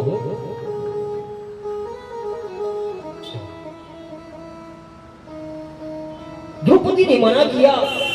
अर्जुन संशय में पड़ गया, मैं करूं तो करूं क्या? मैं इसको मैं मार सकता हूं, मैं छोड़ सकता हूं। उसने धर्मराज युधिष्ठिर की तरफ देखा। युधिष्ठिर जी ने कहा बोले मुझसे क्यों पूछ रहे हो? मैं तो धर्म के पक्ष में हूं, अर्थात जो द्रौपदी ने कहा मैं उसकी बात से सहमत हूं। फिर नकुल सहदेव उनने कहा बोले मैं भी इनकी तरफ हूं, द्रौपदी की तरफ। भीम जी की तरफ देखा तो बोले तू छोड़ दे, लेकिन मैं मार दूंगा, मैं छोड़ने वाला नहीं हूं। किसने कहा? भीम जी ने। पहलवान आदमी। हस्तिनापुर की जनता की ओर, प्रजा की ओर देखता तो प्रजा कहती बोले इस पापी को, इस दुष्ट को मेरे सामने लाओ। मैं आप लोगों से पूछता हूं यदि ऐसा पापी कोई आपके सामने आ जाए तो आप लोग क्या करेंगे? मैं आपको कानून हाथ में लेने की सलाह नहीं दे रहा हूं, लेकिन क्या करोगे आप बताओ ऐसे पापी? भैया अर्जुन पागल हो गया, उसको कुछ समझ में नहीं आ रहा है और जा करके भगवान श्री कृष्ण के चरणों में गिर गया हो। बोला नारायण मेरी रक्षा कीजिए प्रभु, मुझे मेरा मार्ग प्रदर्शित कीजिए, मुझे कुछ समझ में नहीं आ रहा, इस पापी को मैं क्या दंड दूं? भगवान मुस्कुराए, बोली मना कर रहा था ना, वचन मत दो। अभी तो भैया अर्जुन पागल हो गया हो, उससे समझ में नहीं आ रहा है कि क्या करना है। फिर उसने कहा, बोले केशव माधव मुझे रास्ता दिखाओ प्रभु, मेरा मार्गदर्शन करो। भगवान ने कहा, एक बात कहूं मानेगा? बोले आप जो बोलोगे मैं आपकी सारी बात मानूंगा, लेकिन मुझे बचा लो।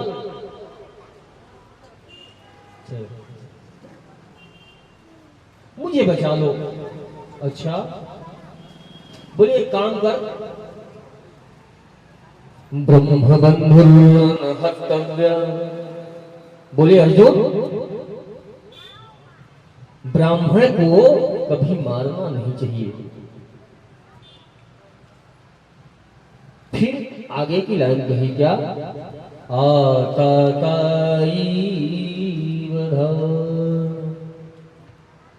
ब्रह्मबंधुर्हतव्य आतताईव अर्थात ब्राह्मण को कभी मारना नहीं चाहिए और ऐसे दुष्टों को कभी छोड़ना नहीं चाहिए।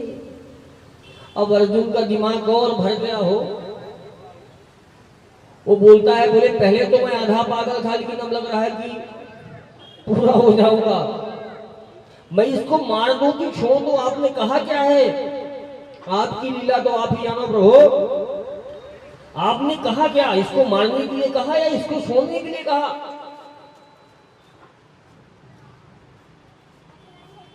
ब्राह्मण है, नहीं मारो, आता ताई है, छोड़ो नहीं दे, क्या करूं भगवान मुझे बताओ। तब भगवान मुस्कुराए, क्यों? लीला बिहारी है ना। बोले अर्जुन, एक उपाय है। क्या है? एक उपाय।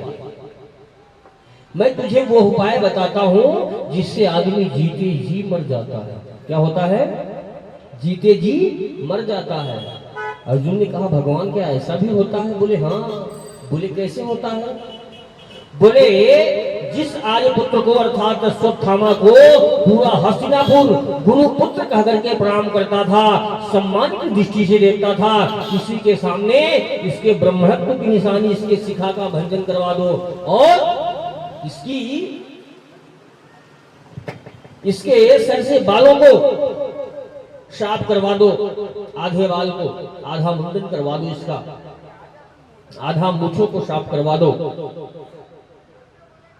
तो किसी को मारना है ना। देखो आपको बताऊं, किसी को, इसीलिए कोई भी आप किसी को अगर 10 लोगों के सामने समझाओगे ना तो उसको बहुत बुरा लगता है। तो मुझे समझा रहा है, मेरी बेइज्जती कर रहा है। तेरे को कुछ कहना था तो भैया हमको साइड में बताता। तो भगवान ने वह उपाय बताया कि अश्वत्थामा जीते जी मर गया हो।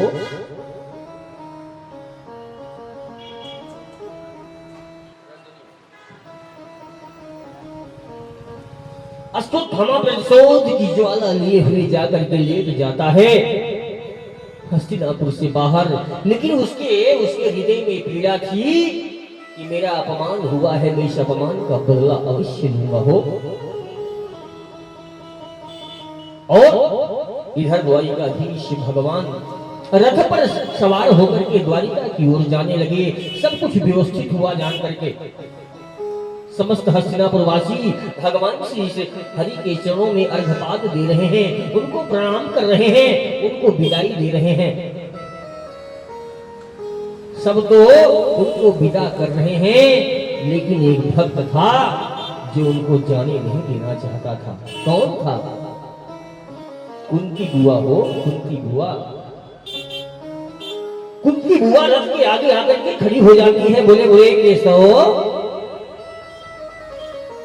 2 मिनट नीचे आएंगे आप? बोले बुआ अब क्या हुआ? अब तो सब कुछ ठीक ठाक हो गया, युधिष्ठिर के सर पर स्वर्ण मुकुट विराज रहा है, तेरे लिए जीवन से समस्त दुखों का नाश हो गया। अब मुझे क्यों नीचे बुआ बुला रही बुआ? अब मुझको जाने दे।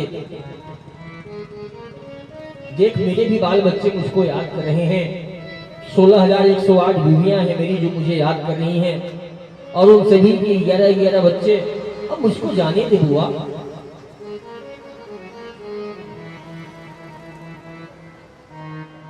बोले नारायण आप 2 मिनट के लिए नीचे आइए। बोले नहीं बुआ, मुझे जाने दी, बहुत विलंब हो गया। बोले मुझे एक वचन दे दो, उसके बाद मैं आपको जाने दूंगा। बोले मांग बुआ, मेरी बुआ मांगे और मैं दूं ना, ऐसा हो ही नहीं सकता। बोले नहीं, पहले वचन दो, वचन।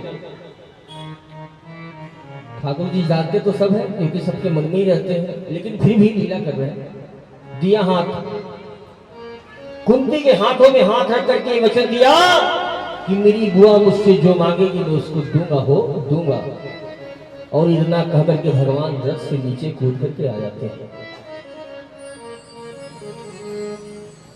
भगवान नीचे आए और कुंती ने अपने दामन को पसारा। बोले नारायण कृष्ण, मैं तुमसे एक चीज ही मांगती हूँ गोविंद। क्या? मुझे दुख दे दो भगवान, मुझे दुख दे दो। मैं दुख चाहती हूँ, मैं आपसे दुख मांग रही हूँ भगवान। भगवान श्री कृष्ण के कान खड़े हो गए हो। क्यों? जिसके पास जो होता है वही देता है। भगवान के पास दुख नहीं है, कहां से देंगे? और बुआ तू ये क्या बोल रही है? तेरा दिमाग खराब हो गया है? मेरी बुआ जीवन में पहली बार तो सुख आया तेरे जीवन में। तूने सुख भोगा ही कब? पति भी मिला तो भी पी लिया का मरीज। क्या क्या दुख नहीं उठाए, लाचागृह में तुमको जलाने की कोशिश की गई। बुआ ऐसा मत बोलो बुआ।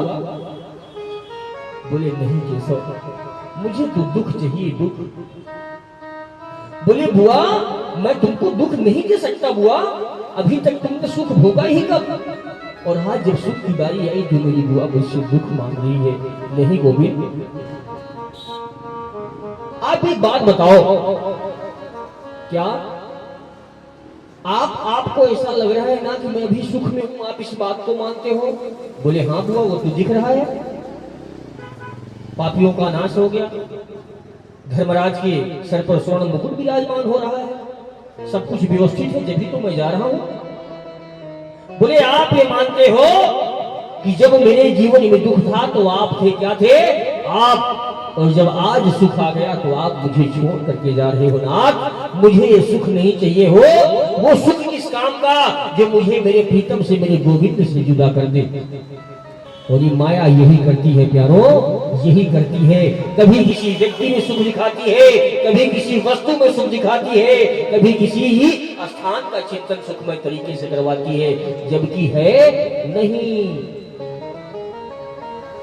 भासता है लेकिन है नहीं।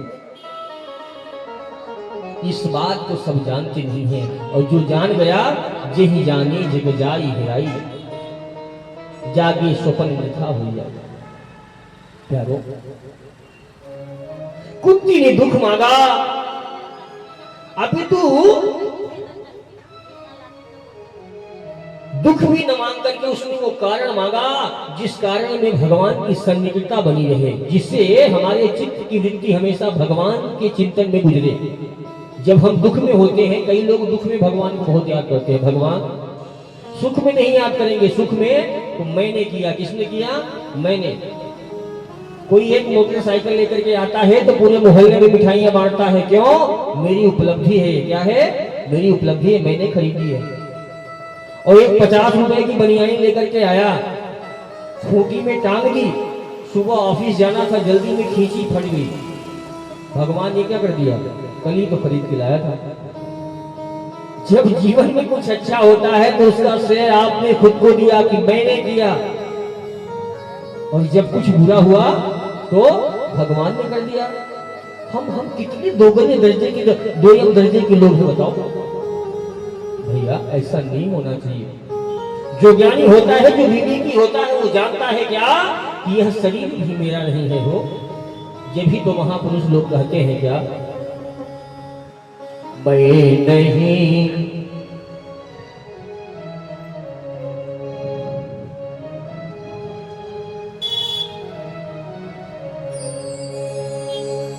अरे मैं नहीं, मेरा नहीं, तन किसी का है।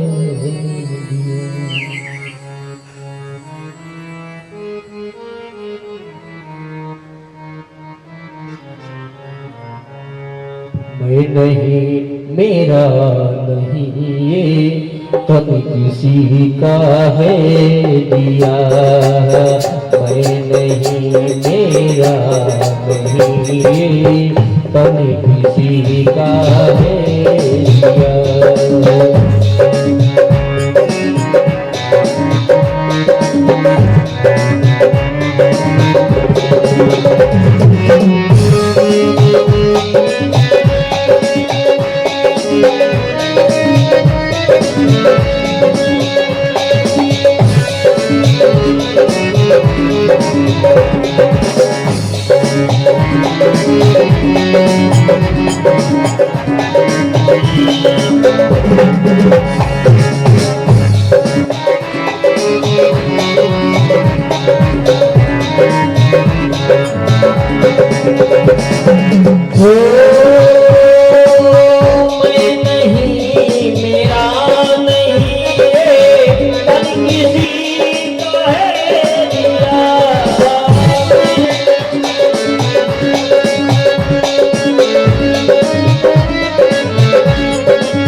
होता है ना वो जानता है क्या,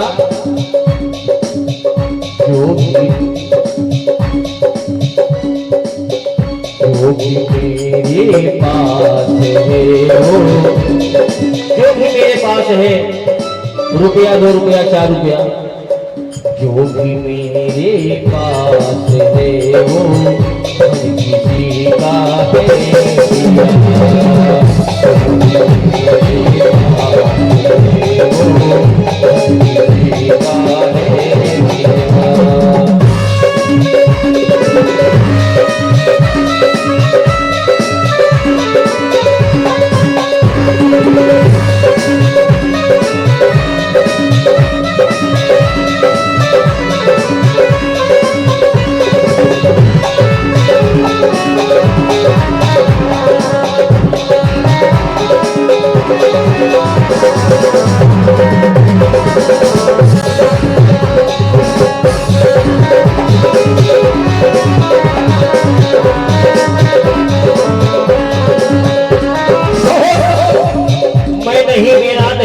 किसी का है दिया। सामने वाले भैया इसको बढ़िया करो और मैं नहीं मेरा नहीं ये धन किसी का है दिया, जो भी मेरे पास है वो धन किसी का है दिया।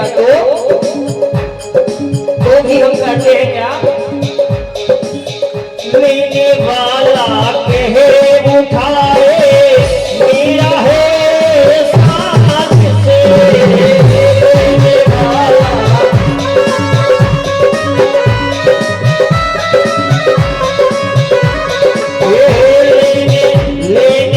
लेने वाला कहे उठाए मेरा है अभिमान से, लेने वाला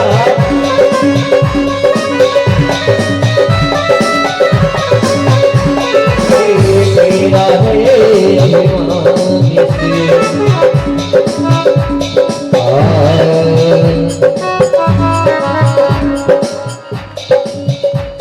नहीं मेरा नहीं मेरा नहीं सब किसी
शिवली बाबा कृष्ण भगवान की जय जय।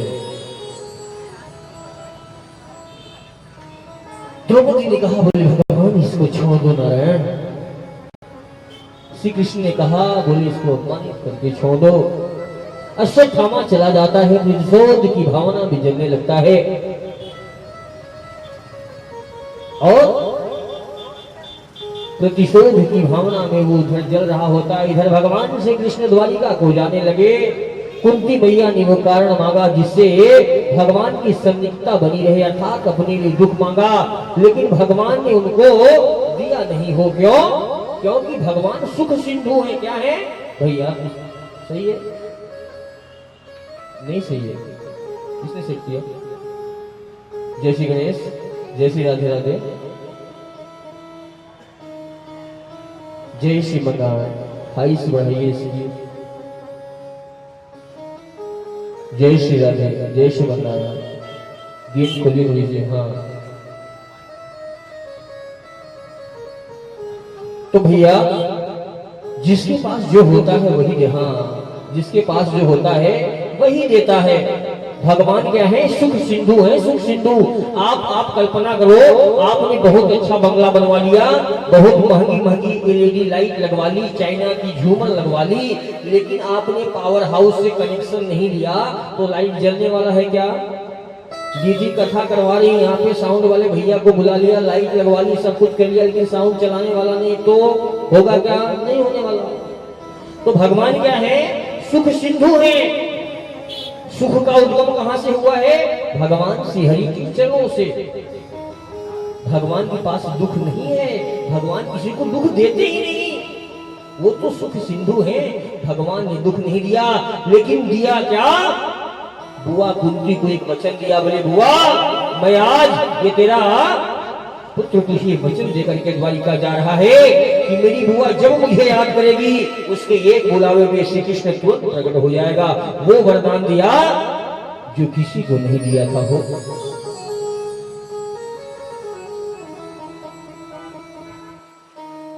भगवान फिर से रथ पे आरूढ़ होने लगे। इस बार क्या भया? भगवान द्वारिका की ओर जा रहे हैं। इधर अश्वत्थामा जो प्रतिशोध की भावना में जल रहा था, अपने तरकश में से तीर निकाला ब्रह्मास्त्र। क्यों? क्योंकि उसको स्मरण में आ गया कि जब अभिमन्यु मर रहा था तो किसी ने कहा बोले देखो अभिमन्यु कितना भागा है, अपने होने वाले पुत्र का मुंह नहीं देख पाया हो। तो भगवान ने अपने तरकश से ब्रह्मास्त्र, अश्वत्थामा ने अपने तरकश से ब्रह्मास्त्र निकाला, संधान किया और छोड़ दिया उत्तरा के गर्भ पर। क्या? मैं पांडवों का समूह विनाश कर दूंगा, लेकिन रिपालिन बाका होता जिसका रक्षक गया निधान। मारने वाला है भगवान, बचाने वाला है भगवान। मारने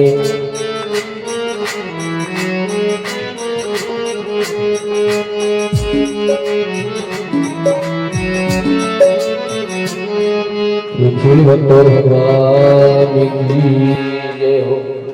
भैया नहीं मरा हो कौन? उत्तरा के गर्भ में पल रहा अभिमन्यु का चिराग, जो कि ये भी गर्भ में ही था, वो मरा नहीं। क्यों? क्योंकि उसके रक्षक श्रीमन नारायण थे।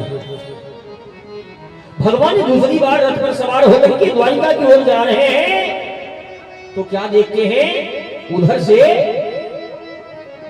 बड़ी वेग से उत्तरा दौड़ी हुई आ रही है। भगवान ने उसके चेहरे को देखा तो सर्व अंतर्यामी है, समझ गए क्या? उस दुष्ट की दुष्टता कर दी है।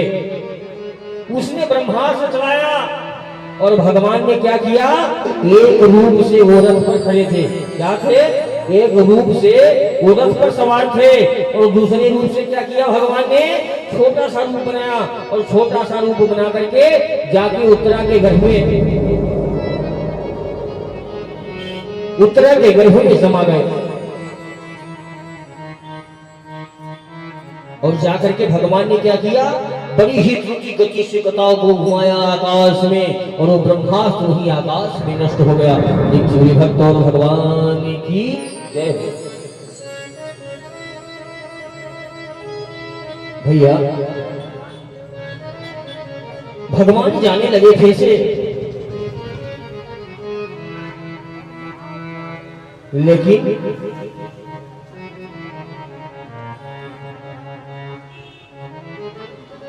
इस बार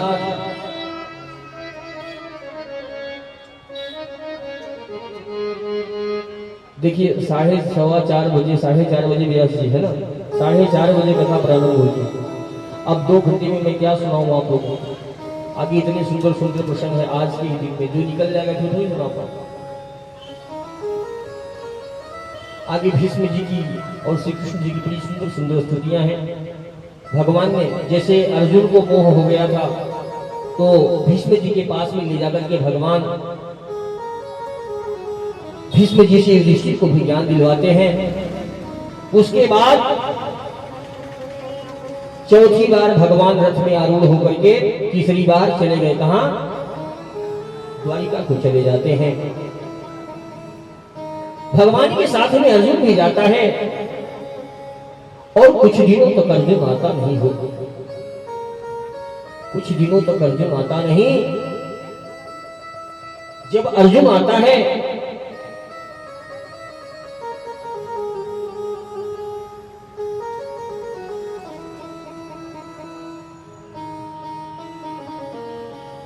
तो युधिष्ठिर ने पूछा तुम कहां थे, कौन थे इतने दिनों से। अर्जुन ने बताया, बोले भगवान अपनी लीला का स्मरण करके गोलोक धाम चले गए भैया। कुत्ते ने इस बात को सुना और वहीं खड़े खड़े उसके प्राणों का अंत हो जाता है। पांडव स्वर्गारोहण के चले जाते हैं छोटे से परीक्षित को बिठा करके, और वो परीक्षित, ध्यान रखना यहाँ पे लोग कहते हैं ब्राह्मणों ने राज किया, ब्राह्मण ऐसे हैं वैसे हैं, भैया ये सब गलत है। ब्राह्मणों ने सदा राजा बनाया है। सारे पांडव तो चले गए, छोटे से बालक को राज सिंहासन पे बिठा करके ब्राह्मणों ने पूरा हस्तिनापुर का शासन किया, लेकिन कभी राजगद्दी पे नहीं बैठे हो। धीरे धीरे परीक्षित जी बड़े होते हैं। बड़े होने के बाद में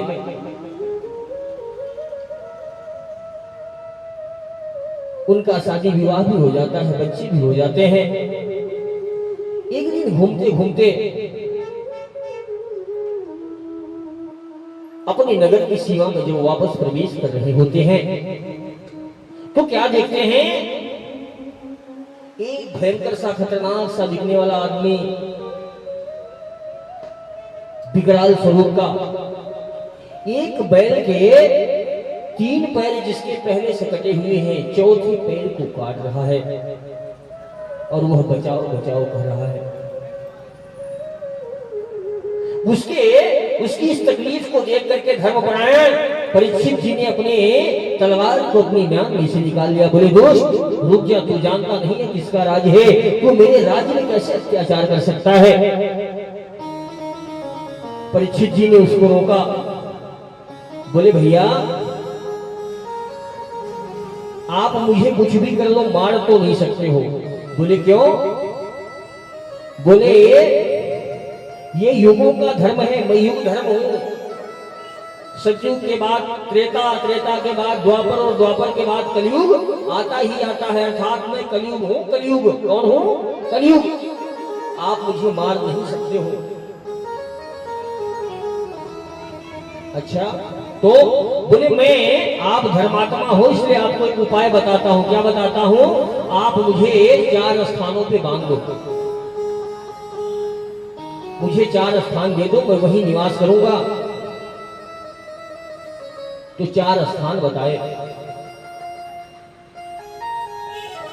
और वो 4 स्थान ऐसे हैं भैया कि अगर उन स्थानों में यदि कोई भाई महापुरुष उसमें निवास नहीं करता है, तो समझ लो वो कलयुग में नहीं सतयुग में है। सतयुग में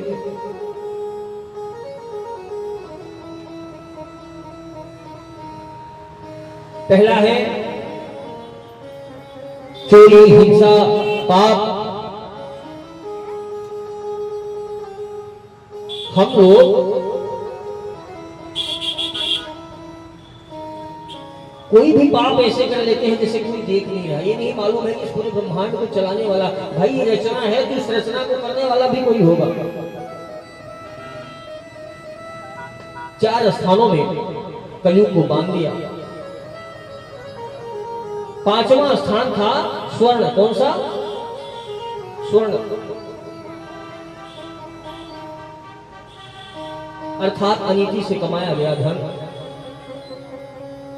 कलयुग को 5 स्थानों पर जगह दे करके परीक्षित जी अपने घर को आते हैं और क्या देखते हैं कि वहां पे जरासंध का एक स्वर्ण मुकुट पड़ा हुआ था। क्या पड़ा था? सोने का मुकुट। उस मुकुट को अपने सिंहासन पे जैसे ही धारण किया तो अनीति से कमाया गया धन उनके दिमाग को भ्रष्ट कर दिया। और वो जब वन में जाते हैं तो क्या करते हैं? प्यास लगती है उनको। वो राजा जिसने कभी हिंसा नहीं करी थी, हिंसा पर तो धर्म कहता था, उसने तलवार निकाल ली, कर्कश निकाल लिया और चला गया कहां? हिंसा करने के लिए, शिकार खेलने के लिए। हो क्यों? क्योंकि सर पर कलयुग सवार हो गया था।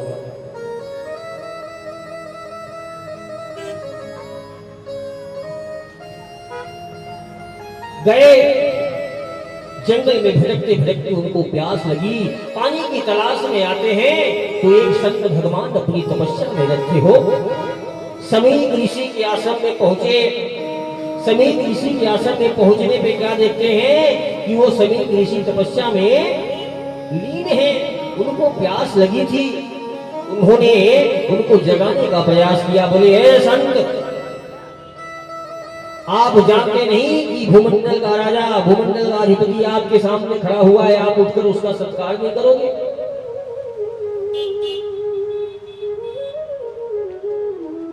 संत भगवान तो अपने ध्यान में थे हो, और ध्यान तपस्या ऐसी ही होना चाहिए। क्या? ब्रह्म नहीं, माया नहीं जीव नहीं काल, अर्थात वो ब्रह्म भी गायब हो गया। कौन सा? जो निर्गुण है, निराकार है, जो ध्यानियों के मनन में आता है, वह भी गायब हो गया। और ये माया, जिस माया में फंस करके जीव बार बार जन्म और मृत्यु लेते हैं, ब्रह्म नहीं, माया नहीं, जीव नहीं काल। फिर अपन सुधि ना रही हो, पांचों भूले देह सुध, अपनी सुधि ना रही, ये कर रहे हो नंदलाल, जानत तुम ही हो जाएगा। वो ध्यान में थे, कौन आया कौन गया, अपने स्थान पे थे। कबीर कहे हम रहे ठिकाना, सूते बैठे पड़े उताना, नहीं जगे। राजा को क्रोध आया, कलयुग सवार था, पास में पड़ा हुआ एक सर्प था, अपने बाणों के नोक से उठाया और उसने किसी के गले में डाल दिया हो। वही पास में कुछ बच्चे खेल रहे थे, जाकर के उनके पुत्र श्री से बताया। बोले राजा परीक्षित ने तुम्हारे पिता के साथ में ऐसा किया। उनसे बर्दाश्त नहीं भया, उन्होंने हाथों में अपनी एड़ियों में जल दिया और अभिमंत्रित करके कहा, राजा परीक्षित, जिस सर्प के द्वारा तूने मेरे पिताश्री का अपमान किया है, आज से 7वें दिन यही सर्प तेरी मृत्यु का कारण बनेगा। अर्थात तक्षक सर्प के द्वारा तू डसा जाएगा और मृत्यु को प्राप्त होगा। प्यारो, परीक्षित जी को श्राप लग गया हो। क्या लगा? श्राप लग गया। लेकिन अभी उनको इस बात की खबर नहीं है। वो आते हैं जंगल से और आकर के जैसे ही मुकुट को उतार करके फिर रखते हैं तो उनको बात स्मरण हुआ ही क्या कि मैंने अभी मैं करके के आया हूँ। क्यों? क्योंकि अब कलयुग पाप हट गया उनके सर से। तो वो सोचने लगे, हाय मैं ये क्या करके आ गया, मुझ जैसा धर्मात्मा, मुझ जैसा सतात्मा आज एक संत का अपमान करके आ गया और मैं जिंदा हूं अभी तक, हाय मैं मर क्यों नहीं गया। वो ऐसा सोच ही रहे थे कि जब तक दूसरे ऋषि आकर के उनको संदेश देते हैं कि बोले भगवान, आपने जो को घोर कृत्य किया था उसके बदले में समीप ऋषि के पुत्र ने आपको श्राप दे दिया है। क्या दिया है? श्राप दे दिया है। आज के 7वें दिन तक्षकनाग के द्वारा काटे जाने पर आपको मृत्यु होगी। राजा ने जैसे ही सुना, चिंता में डूबा हुआ वो राजा परीक्षित उठ करके नृत्य करने लगा। क्या करने लगा? नाचने लगा। क्यों? उसको मालूम पड़ गया कि मुझे 7वें दिन सर्प काट लेगा। धर्म पत्नी जी ने कहा, बोले प्राणनाथ आप ये क्या कर रहे हैं, आप पागल हो गए? आप अपने मृत्यु की बात सुनकर के आप पागल हो गए? बोले नहीं देवी। बोले फिर आप नृत्य क्यों कर रहे हैं, इतने असहज क्यों हो रहे हैं आप? बोले देवी मैं ये जान गया क्या, दुनिया का कोई आदमी ये नहीं बता सकता कि मैं अगले क्षण जीऊंगा कि मर जाऊंगा, लेकिन आज मुझे एक ब्राह्मण ने निर्भय कर दिया। क्या कर दिया? निर्भय कर दिया कि आज से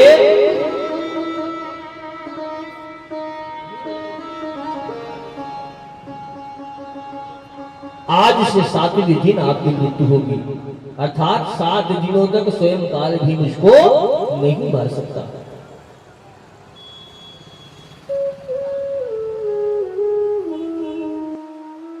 हाँ बात तो सही है, लेकिन मेरे मेरे मेरे मन में एक विचार आ रहा है देवी, और मैं शीघ्र यहाँ से प्रस्थान करूंगा। क्या कि मेरी मृत्यु अब निकट है, मेरी मृत्यु निकट है, तो अभी तक जो नहीं बन पाया अब मैं वो करूंगा। मैं जाकर के वो मार्ग खोजूंगा जिससे मेरा भी और आने वाली पीढ़ियों का भी उद्धार हो। और राजा परीक्षित अपने घर से निकल पड़ते हैं। आगे की कथा कल मैं आप लोगों को सुनाऊंगा। आज कथा को यहीं पर विश्राम देता हूं।